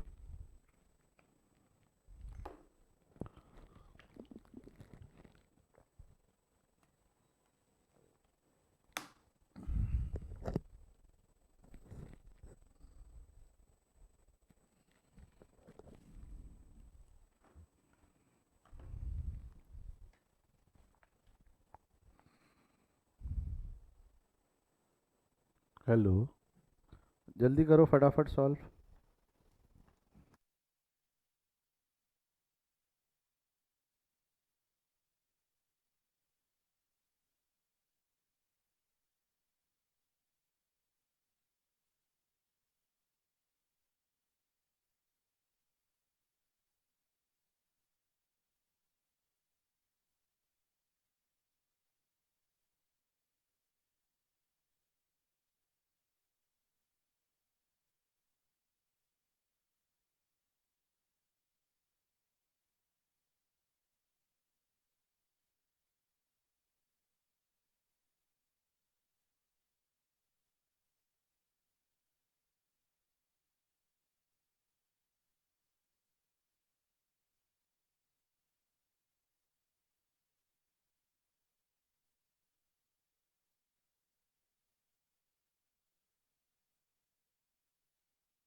चलिए लिख के हो गया। अभी के अभी फटाफट प्रॉब्लम नंबर 8 मैं मदद करूं कि एक बार खुद ट्राई करते हो? अगेन यहाँ पे क्या दिया हुआ है? R S T limited is presently operating eight 50% capacity and production is 30,000 units. The entire output is sold at 200 per unit and the cost structure for 50 level of activity is given. वो मैं नहीं समझा रहा हूँ, क्या दिया हुआ है आप देख लो। टेबुलर फॉर्म में लंबा देने की जगह अगल बगल में दिया हुआ है, डरना नहीं। पर्टिकुलर अमाउंट ध्यान रख के सॉल्व कर देना। The company anticipated that variable cost will go up by 10% and fixed cost will go up by 15%. You are required to prepare expenses budget on the basis of the marginal cost. Marginal cost मतलब sales minus variable cost minus fix cost. Sales minus variable cost minus fix cost, ऐसा करना पड़ता है। पहले cell, फिर उसमें पूरी variable cost एक जगह। जैसा अभी हमने क्या किया, ये मिक्स था ना, अभी जो हमने सॉल्व किया वो मिक्स था। वेरिएबल कॉस्ट फिर कभी बीच में फिक्स कॉस्ट आ जाती थी, ऐसा ये मिक्स था। ऐसा मिक्स मत बना बोले। उसने क्या बोला? वेरिएबल कॉस्ट सारी अलग कर, वेरिएबल कॉस्ट यानी मार्जिनल कॉस्ट के जैसा बनाना है। Sales minus variable cost is contribution minus fix cost is वो 50% 60% लेवल ऑफ एक्टिविटी का बनाना है। Find out the profit to represent at this level. Profit भी निकालना है, क्यों? प्रॉफिट निकालना है क्योंकि हमारे को सेल पता है। कर तो इसको सॉल्व, मैं चार्जर लाता हूँ। कम on hurry up fast. Try तो करो, एक बार ट्राई तो करो। शुरू हो जाओ। ट्राई कर रहे हो तो एक बार चैट में मी लिख दो, कितने लोग ट्राई कर रहे हैं इसको।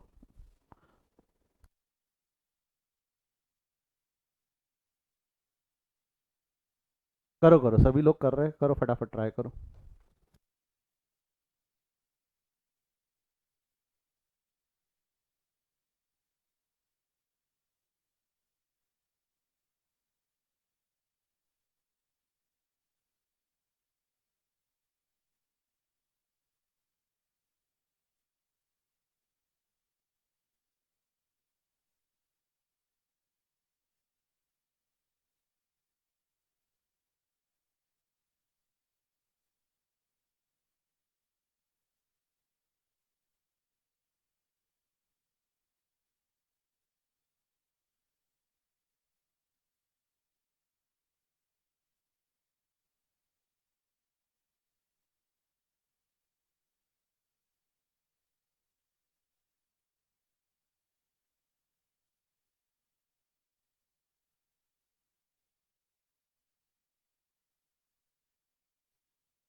हाँ जी, हो गया क्या?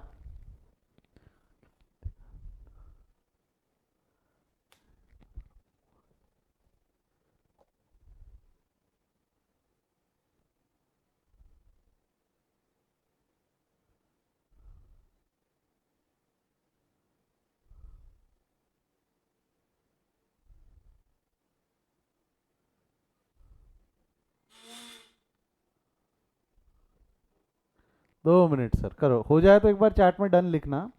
कायदे से आपके टाइम में अभी 5 ही मिनट हुए हैं, मेरे हिसाब से 6 से 7 मिनट लगने चाहिए इसको सॉल्व करने के लिए। कमान हरी, अब 8 मिनट ले लो आप, ठीक है, 3 मिनट और है आपके पास।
एक स्टूडेंट का हो गया, बाकी रेस्ट ऑफ यू।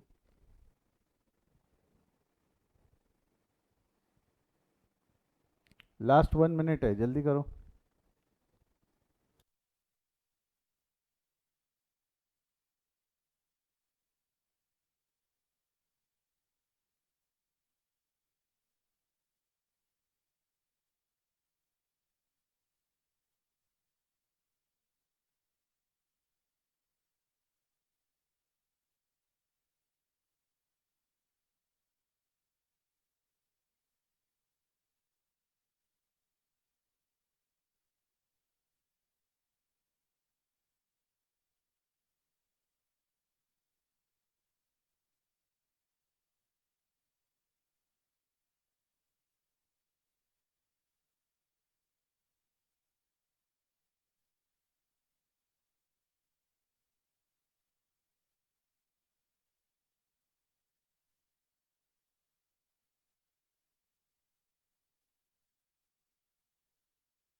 चलिए, हो गया है क्या?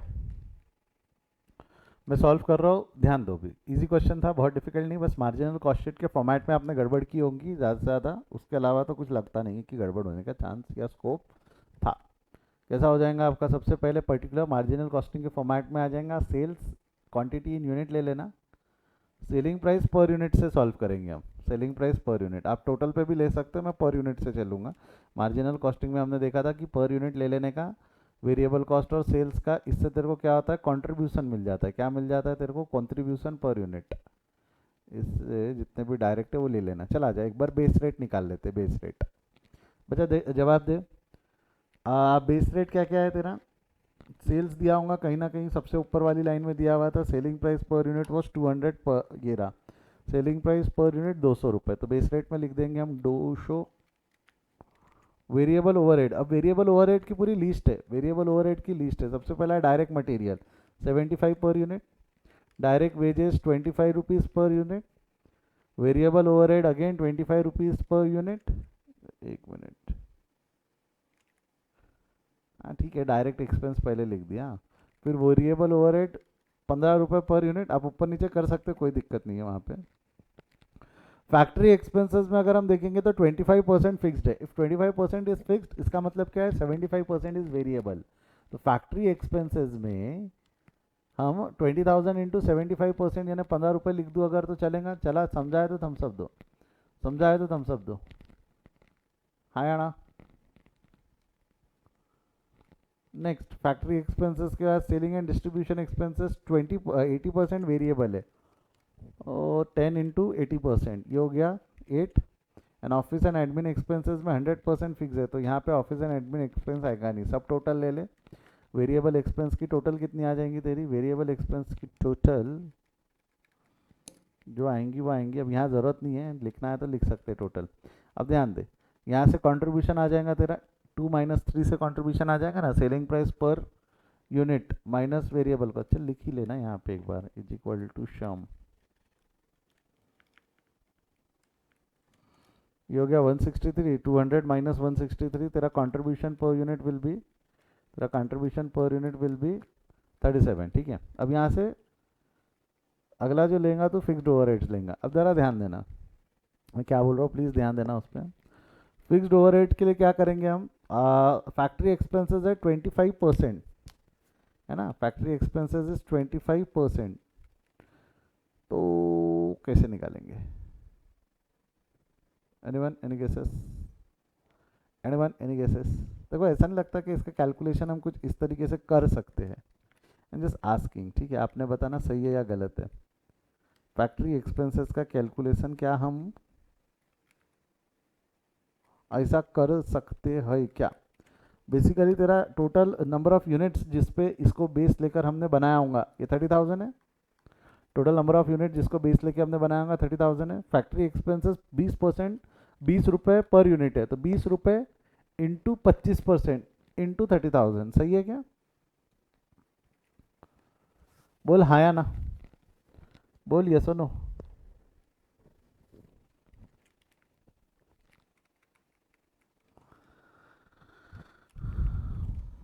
कितना हो जाएगा ये, एक मिनट,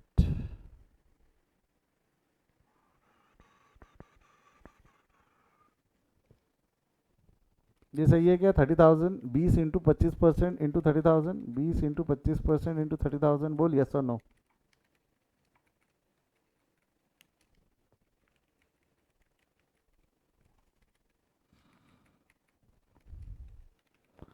कितना हो जाएगा ये, बोल तो, 20 इंटू 25 इंटू 30,000, 1,50,000। बॉडी में क्या है तो हम सब दे दे, बॉडी में क्या है तो हम सब दे दे। नेक्स्ट, फैक्ट्री एक्सपेंसेस क्या सेलिंग में है 20%, अरे यार गड़बड़ कर दिया।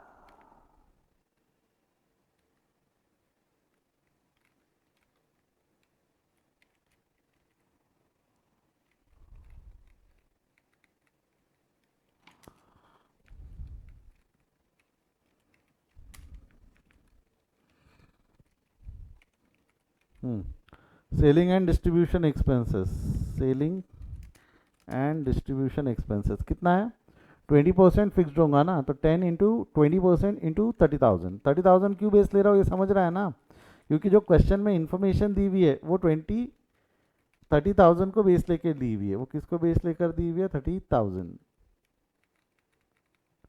ये हो गया 10 इंटू 20% इंटू 30,000, 60,000। बॉडी में क्या है तो थम्स अप दे दे, बॉडी में क्या है थम्स अप दे दे फटाफट,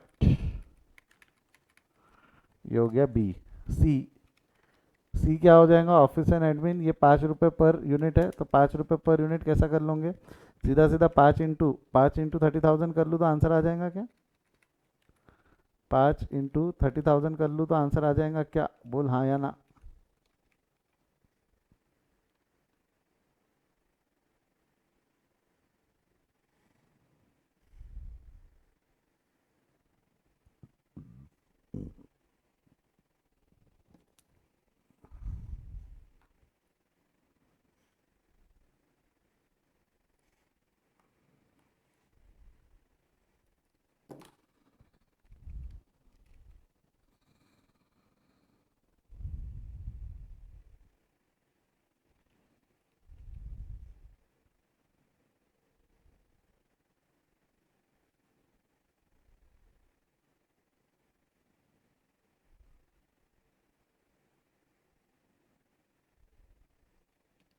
चलिए आगे बढ़े, 5 इंटू 30,000 यानी answer will be this 1 lakh, कुछ तो 1,50,000, सर मैंने सारे फिक्स कॉस्ट के पर यूनिट टोटल निकाल के 30,000 से मल्टीप्लाई किया है। हाँ, आपने क्या किया होगा, 20 × 25% लिया होगा, फिर 30,000 से मल्टीप्लाई किया होगा। एक ही बात है ना, मैंने एक ही लाइन में कर लिया। देवदत्त, मैंने एक ही लाइन में किया, तूने क्या किया होगा, 20 × 25% निकाला होगा 5 रुपया, और फिर वो 5 रुपये को 30 से मल्टीप्लाई किया, तो वही आंसर 1.5 लाख की आया ना आंसर तेरा। देव, क्या आंसर 1.5 ही आया क्या, हाँ या ना में जवाब दे।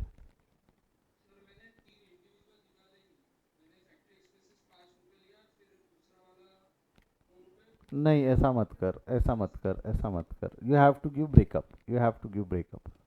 फैक्ट्री अलग, सेलिंग अलग और ऑफिस अलग देना पड़ेगा। चलिए, नहीं तो फिर तो वेरिएबल कॉस्ट की भी टोटल ले सकता था मैंने, ऐसा क्यों लिया? वेरिएबल कॉस्ट की तो टोटल हम बिल्कुल धड़ल्ले से ले सकते थे, क्यों किया हमने ऐसा? करना पड़ता है, ठीक है। चलिए आइए, अब हमारे को 50% और 60% लेवल का ऑपरेशन देना था। ये 50% हो गया, ये 60% हो गया। तो अब ना नंबर ऑफ यूनिट्स कितने रहने वाले? 50% के नंबर ऑफ यूनिट 30,000 है, तो क्वेश्चन में ही दिया हुआ है। 60% के नंबर ऑफ यूनिट्स कैसे निकालूंगे, कोई बता सकता है क्या? 60% के number of units, don't you think मैं ऐसा करूँ, क्रॉस मल्टीप्लीकेशन करूँ तो काम चल सकता है? 50% के लिए 30,000 है, तो 60 के लिए कितना? 30,000 इंटू 50, 30,000 इंटू 60 डिवाइडेड बाई 50, अगर ऐसा करूँ तो चलेगा क्या? 30,000 डिवाइडेड बाई 50 इंटू 60, क्या इससे आंसर मिलेगा? समझाया तो थम्सअप दे, समझाया तो Thums Up they.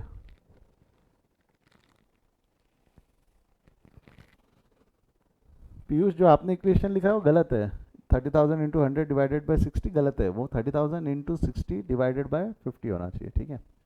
Number of unit 36,000, अब हो गया। कैंस्टेंट फंक्शन वापर कैलसी पे फटाफट, क्या हो जाएगा तेरा? अच्छा एक मिनट, उस पर आने से पहले कुछ कुछ चीज़ें बोली हुई है।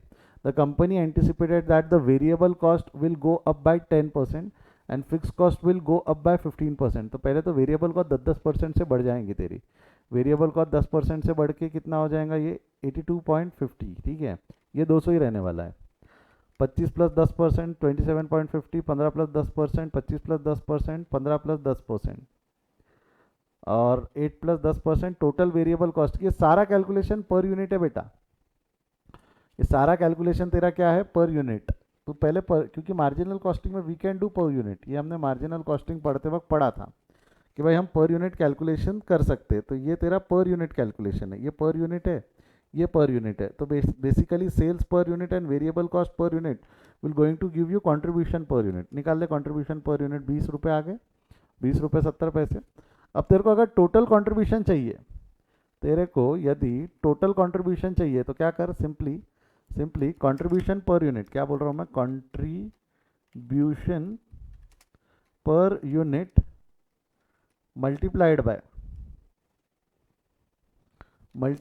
यूनिट्स कर दे। Contribution per unit multiplied by units कर ले, you'll get your answer, you'll get your answer. कर दो कंट्रीब्यूशन पर यूनिट को मल्टीप्लाइड बाय यूनिट्स, कितना होता है? 27 20.70 मल्टीप्लाइड बाय 20.70 मल्टीप्लाइड बाय कर।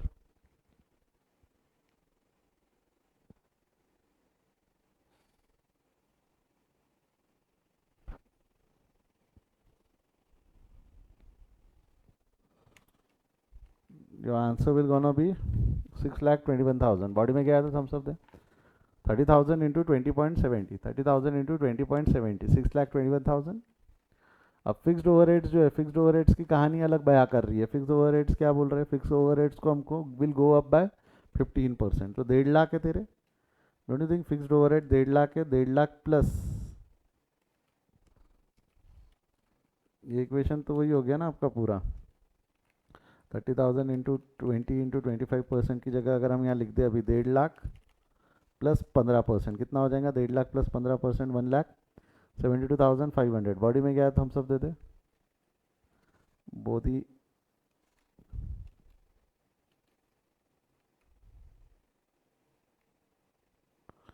हाँ या ना? Cool, comfortable everyone, thumbs up दे फटाफट। अगला क्या हो जाएगा? 60,000 प्लस 15% कर, तो 60,000 plus 15%, 69,000 and last 1,50,000 plus 15%, 1,50,000 plus 15%, 1,50,000 plus 15%, कितना हो जाएगा ये? 172। टोटल टोटल फिक्स कॉस्ट कितनी होगी तेरी? Total fix cost is 4,14,000। Contribution आ गया तेरा 6,21,000। कंट्रीब्यूशन इज 6,21,000, उसमें से फिक्स कॉस्ट माइनस कर ले तो तेरे को प्रॉफिट आ जाएगा। प्रॉफिट का फॉर्मूला क्या हो जाएगा? यहाँ लिखना है तो लिख सकते हैं, कंट्रीब्यूशन, टोटल कंट्रीब्यूशन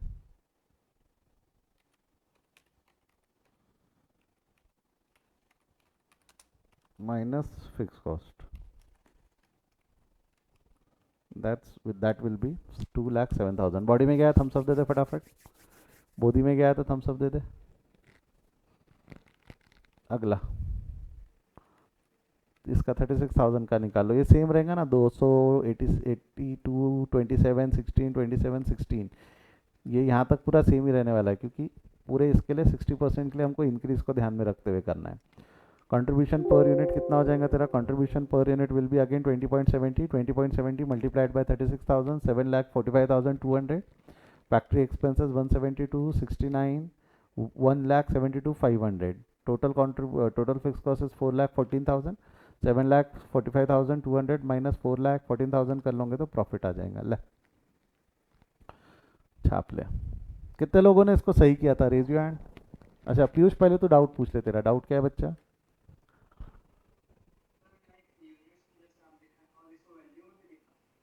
हाँ, एक सवाल मुझसे पूछा गया है, सर इतना यूनिट यूनिट में दिखाने की जगह अगर मैंने इसको वैल्यू में दिखा दिया रहता, तो ये जैसा आपने पर यूनिट किया है 275, इसको पर यूनिट लिया, फिर कंट्रीब्यूशन निकाला, फिर multiplied by total contribution, unit करके टोटल कंट्रीब्यूशन निकाला, अगर मैंने यही इसको वैल्यू में निकाल दिया रहता, वैल्यू में निकाल दिया रहता मतलब क्या किया रहता सर? 82.50 into 30,000, 27.50 into 30,000, 16.50 into 30,000। अगर मैं ऐसा कर लूँ तो सही है क्या? सवाल समझाए क्या? सवाल समझाए क्या? हाँ या ना? सवाल समझाए तो एक बार थम्स अप दे दे। बच्चा उसका सवाल समझाए क्या सर? पर यूनिट निकालने की जगह अगर मैंने टोटल वैल्यू में ले लिया रहता तो चला रहता क्या? चलता था। बट तेरे को नहीं लगता टोटल में लेने के लिए तेरे को दो कैलकुलेशंस हर स्टेप पे ज़्यादा करने पड़े रहते? यानी 75 ये कैलकुलेशन, और बाद में मल्टीप्लाइड बाय 30,000, तो कैलकुलेशन बढ़ रहे ना तेरे? कैलकुलेशंस बढ़ रहे ना? बोल हाँ या ना? और 30,000 का कैलकुलेशन अलग, 36,000 का कैलकुलेशन अलग, फिर तो कॉपी पेस्ट भी नहीं कर पाएंगा ना, क्योंकि वो 30,000 को लेके रहेगा और ये 36 को लेके रहेगा। तो कैलकुलेशंस बढ़ाने से अच्छा ये तरीका है ना? कैलकुलेशंस बढ़ाने से ज़्यादा फास्ट तरीका ये है, इसलिए मैंने पर यूनिट पे ही रखा। आप चाहो तो टोटल वैल्यू पे भी कर सकते हो, बट कैलकुलेशन बढ़ जाएगा, कैलकुलेशन बढ़ जाएगा। मार्जिनल कॉस्ट में ये सब समझाया था मैंने। समझा है पीयूष? डाउट क्लियर है तेरा?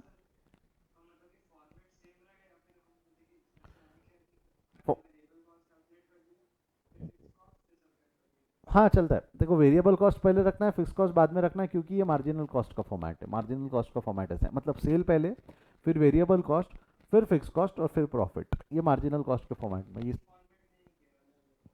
अलग अलग है ना?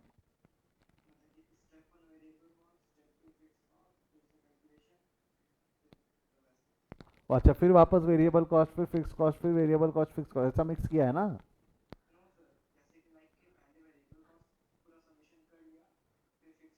हाँ हाँ, वो भी चलेगा, वो भी चलेगा। फिर बाद में तुमने समरी बनाया कि नहीं बनाया? सेल इतना माइनस वेरिएबल इतना माइनस फिक्स कॉस्ट इतना, चलेगा। Format is your choice.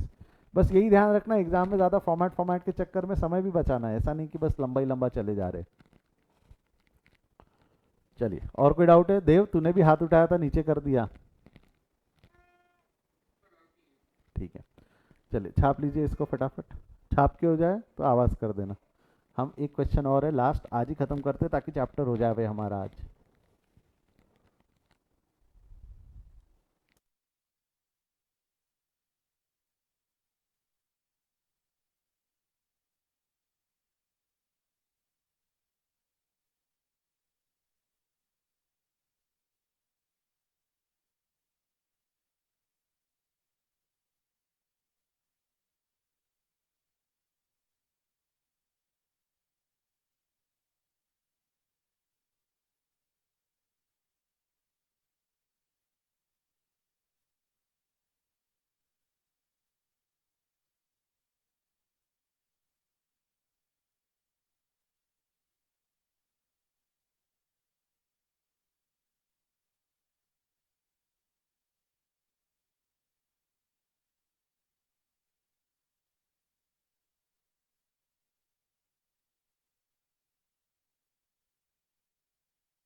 लिख के हो गया है क्या?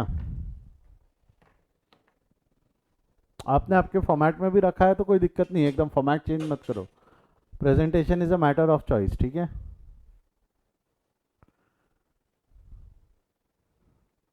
How many of you are writing, raise your hand. How many of you are writing, raise your hand.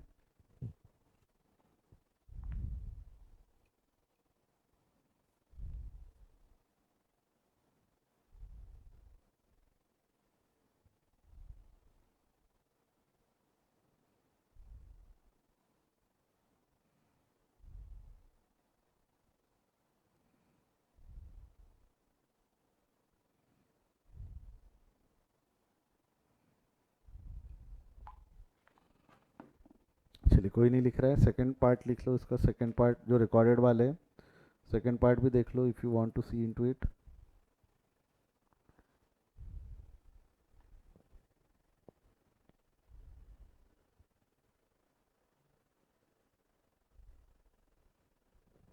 चलिए बड़े आगे. लास्ट क्वेश्चन है, last question of the chapter. You are given the following data of manufacturing concern. Variable expenses 50% पे दिए हुए.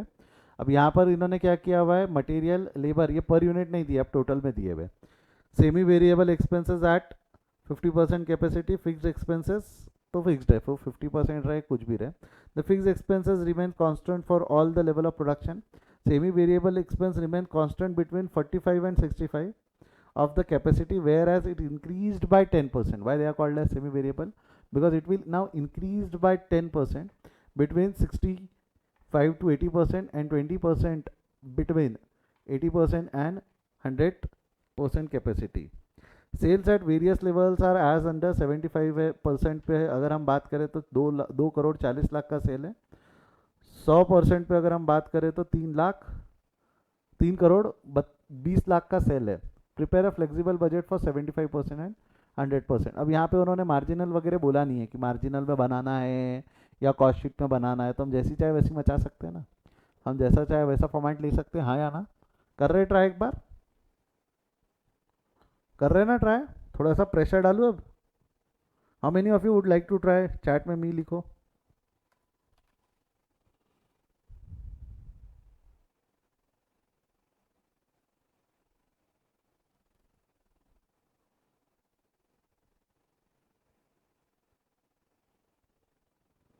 ठीक है, अब थोड़ा सा हम ना इसमें टाइम का प्रेशर डालेंगे, ठीक है. आपके पास में इसको सॉल्व करने के लिए 8 मिनट है. कितने मिनट है? 8 minute. Come on hurry up fast. 8 minute भी ज़्यादा है, 7 मिनट लेते. 6 से 7 मिनट के बीच में हो जाना चाहिए. टाइम शुरू हो गया है. Come on come on, fast fast.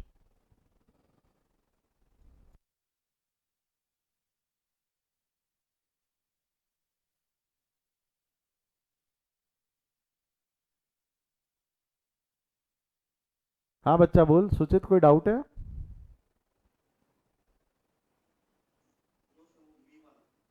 अच्छा मी वाला था, ठीक ठीक है. शुरू हो जाओ, शुरू हो जाओ.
Yes, last 30 seconds, last 15 seconds. कितने लोगों का हो गया है? Raise your hand. होते जाता है तो रेज योर हैंड। एक भी ना हो। 1 मिनट और ले लो फिर, चलो।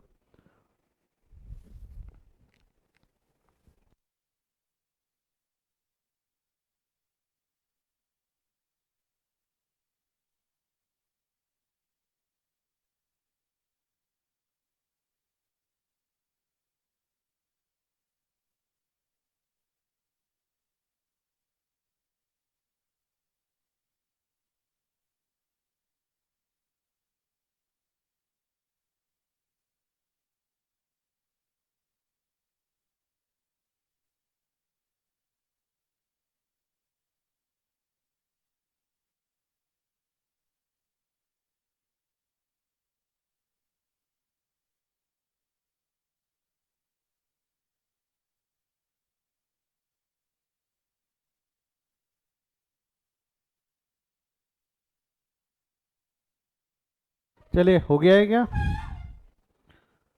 I think that was sufficient time. अब आप कर रहे हो तो आप करते रहो, मैं सॉल्व करना चालू कर देता हूँ, ठीक है? चलिए, यहाँ पर अगेन फॉर्मेट आपको मैंने समझाया कैसा फॉर्मेट रहने वाला है। सबसे पहले हम क्या ले लेंगे? कॉलम बना लेंगे, बेस रेट 50%, 75% और 100%। Ultimately 50% is the base rate. 50% पे जो हम कैलकुलेशन करेंगे वो बेस रेट ही रहेगा हमारा। चला जा, ध्यान दे। सबसे पहले सेल्स ले लेंगे, फिर वेरिएबल एक्सपेंसेस ले लेंगे, और बाद में सेमी वेरिएबल ले लेंगे, फिर फिक्स ले लेंगे। इन सबको माइनस कर लोगे, टोटल एक्सपेंस ले लोगे। अगर ए प्लस बी प्लस सी, यानी बेसिकली वेरिएबल एक्सपेंसेस को हम ए बोले, सेमी को बी बोले, फिक्स को सी बोले, तो ए प्लस बी प्लस सी टोटल हो जाएगा। सेल्स माइनस टोटल एक्सपेंसेस कर दोगे तो आपको क्या मिल जाएगा? प्रॉफिट। ठीक है, ये फॉर्मेट के साथ हम चलने वाले। शुरू करते हैं।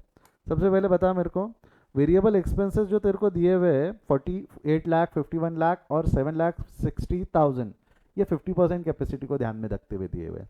तेरे को यही 75% के लिए कैलकुलेट करना है। तो तेरे को नहीं लगता कि मटेरियल का जो कॉस्ट है, मटेरियल का cost is 48 lakhs.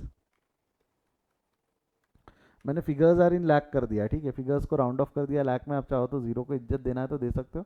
Bar bar zero लिखने की मेहनत से हमने तो छुटकारा पा लिया। ये देखो ऊपर में मैंने लिख दिया अमाउंट इन लाख, ठीक है? मटेरियल हो गया, लेबर 51.20 हो जाएगा मेरे हिसाब से। आपने पूरा लिखा होगा 51,20,000। लेबर के बाद में अदर 7,60,000 यानी 7.60 बॉडी में गया तो थम सब दे। टोटल कॉस्ट, इसमें कोई चेंजेस नहीं होने वाले, इसमें कोई चेंजेस नहीं होने वाले। ये समझाया तो फटाफट थम्स अप चाहिए, ये समझाया तो फटाफट थम्स अप दे दो, ठीक है? इसमें कोई चेंजेस नहीं है, 50% के तो दिए हुए। बट कैन आई कैलकुलेट इसके बेसिस पे 75% निकाल सकता हूँ क्या क्रॉस मल्टीप्लीकेशन से? क्या मैं इसके बेसिस पे 75% निकाल सकता हूँ क्या? Proportionate from 50%। प्रोपोर्शनेट फ्रॉम 50% मतलब कैसा?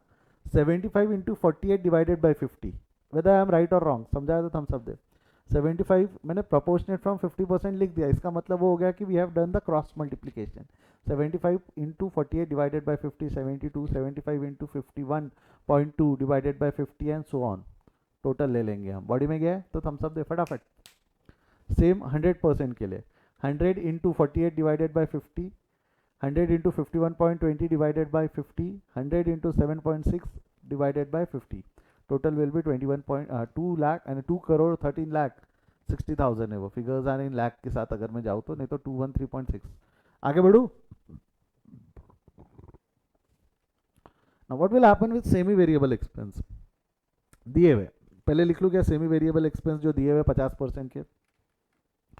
मटेरियल एंड रिपेयर्स दिया हुआ है, मटेरियल एंड रिपेयर्स हो गया 50 लाख।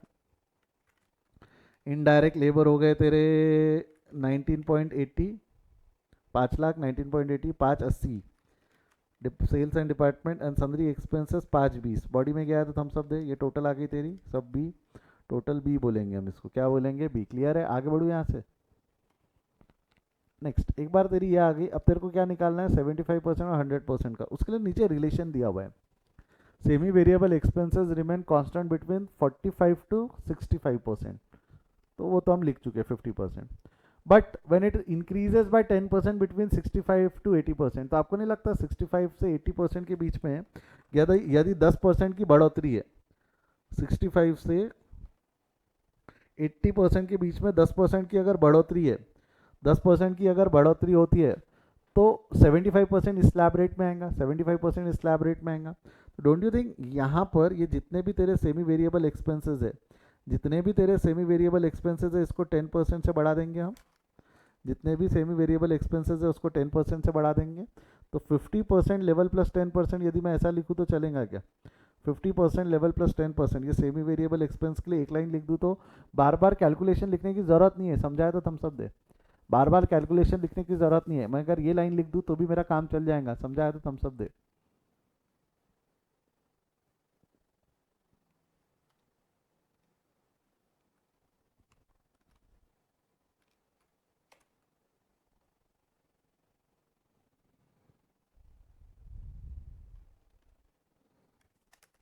चलिए अब क्या करेंगे हम, ये 5 plus 10%, 5.5 11 19.8 plus 10% plus 10% plus 10% will get that. And whereas 80 and 100 के लिए हमारा 20% से इंक्रीज होता है। 80 और 100 के बीच में अगर आना है तो हमको 20% से इंक्रीज करना है। तो 50% plus 20%, 5 plus 20 and every so on will get it. Body में गया, वेरिएबल कॉस्ट मिल गया, सेमी वेरिएबल कॉस्ट मिल गया, फिक्स कॉस्ट पता है, फिक्स कॉस्ट क्वेश्चन में दी हुई थी 16, 9, 11, 14 एंड 70। लिख दे यहाँ पे, fix cost will remain same at all level. ये सेम ही रहने वाला ना, कॉपी पेस्ट, बेसिकली सेम यानी कॉपी पेस्ट हो गया।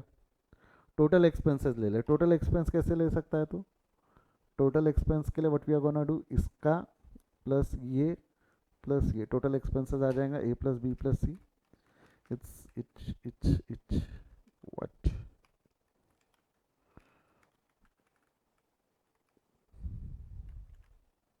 ठीक है, मैंने 50% की टोटल नहीं ली। क्यों नहीं ली? 50% पूछा नहीं है, 75 और 100 पूछा था, उसकी टोटल ले ली हमने। अब मेरे को बताओ, सेल्स लेवल दिया हुआ है हमारे को,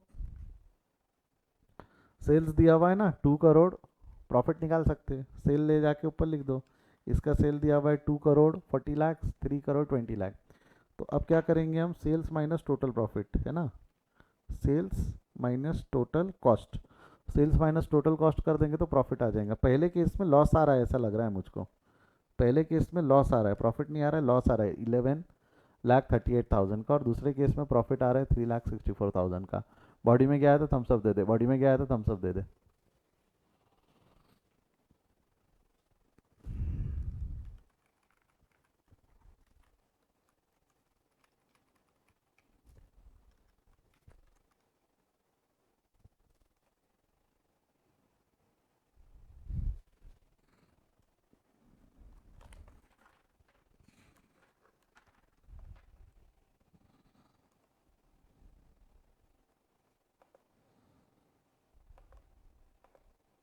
एक minute,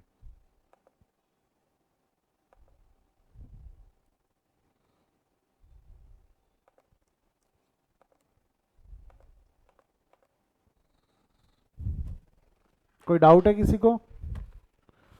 do you have any doubt? Do you guys have any doubt? छोटा मोटा नाटा खाटा कोई भी डाउट है तो पूछो, नहीं तो इसको छापने की प्रक्रिया शुरू कर दो।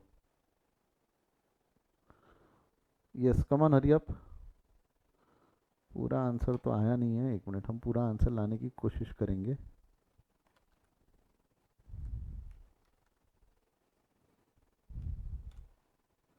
चलो, पूरा आंसर आपके कंप्यूटर स्क्रीन पे लिख लो इसको।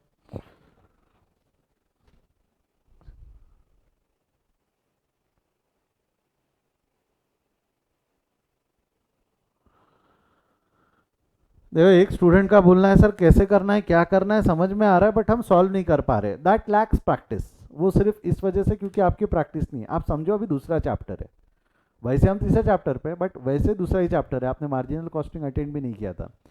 हार्डली छठवां दिन है, हार्डली छठवां दिन है। अगर छठवें दिन हमको कंसेप्ट समझ में आ रहा है, दैट इज एन अचीवमेंट। अभी हम पढ़ेंगे ना रे, अभी हमारे और चैप्टर्स बाकी है, कुछ 13 चैप्टर्स बाकी है। इट्स ऑन मी, मैं प्रैक्टिस करवा दूंगा। तो ये जो तेरा डाउट है कि सर कैसे करना है क्या करना है, वो समझ में आ गया ना। तेरे को सॉल्व कैसे करना है वो इसलिए दिक्कत जा रही क्योंकि तू फॉर्मेट के साथ कंफर्टेबल नहीं है। तो फॉर्मेट के साथ कंफर्टेबल आप ओवर द पीरियड हो जाओगे, बट एक बार अगर दिमाग चलना चालू हो गया है कि कैसे करना है, that is win. That is win. Clear है? किसी के साथ भी अगर अभी भी ऐसा लगता है सर समझ तो सब जाते हैं कि करना क्या है बट कहाँ से शुरू करें दिक्कत है, don't worry, that will come, that will come, don't worry. उसको टाइम लगता है थोड़ा सा, वो आ जाएगा आपके अंदर में, डोंट वरी। वो मेरी जिम्मेदारी ना रे बेटा, वो मेरी जिम्मेदारी, ठीक है? हो गया है लिख के?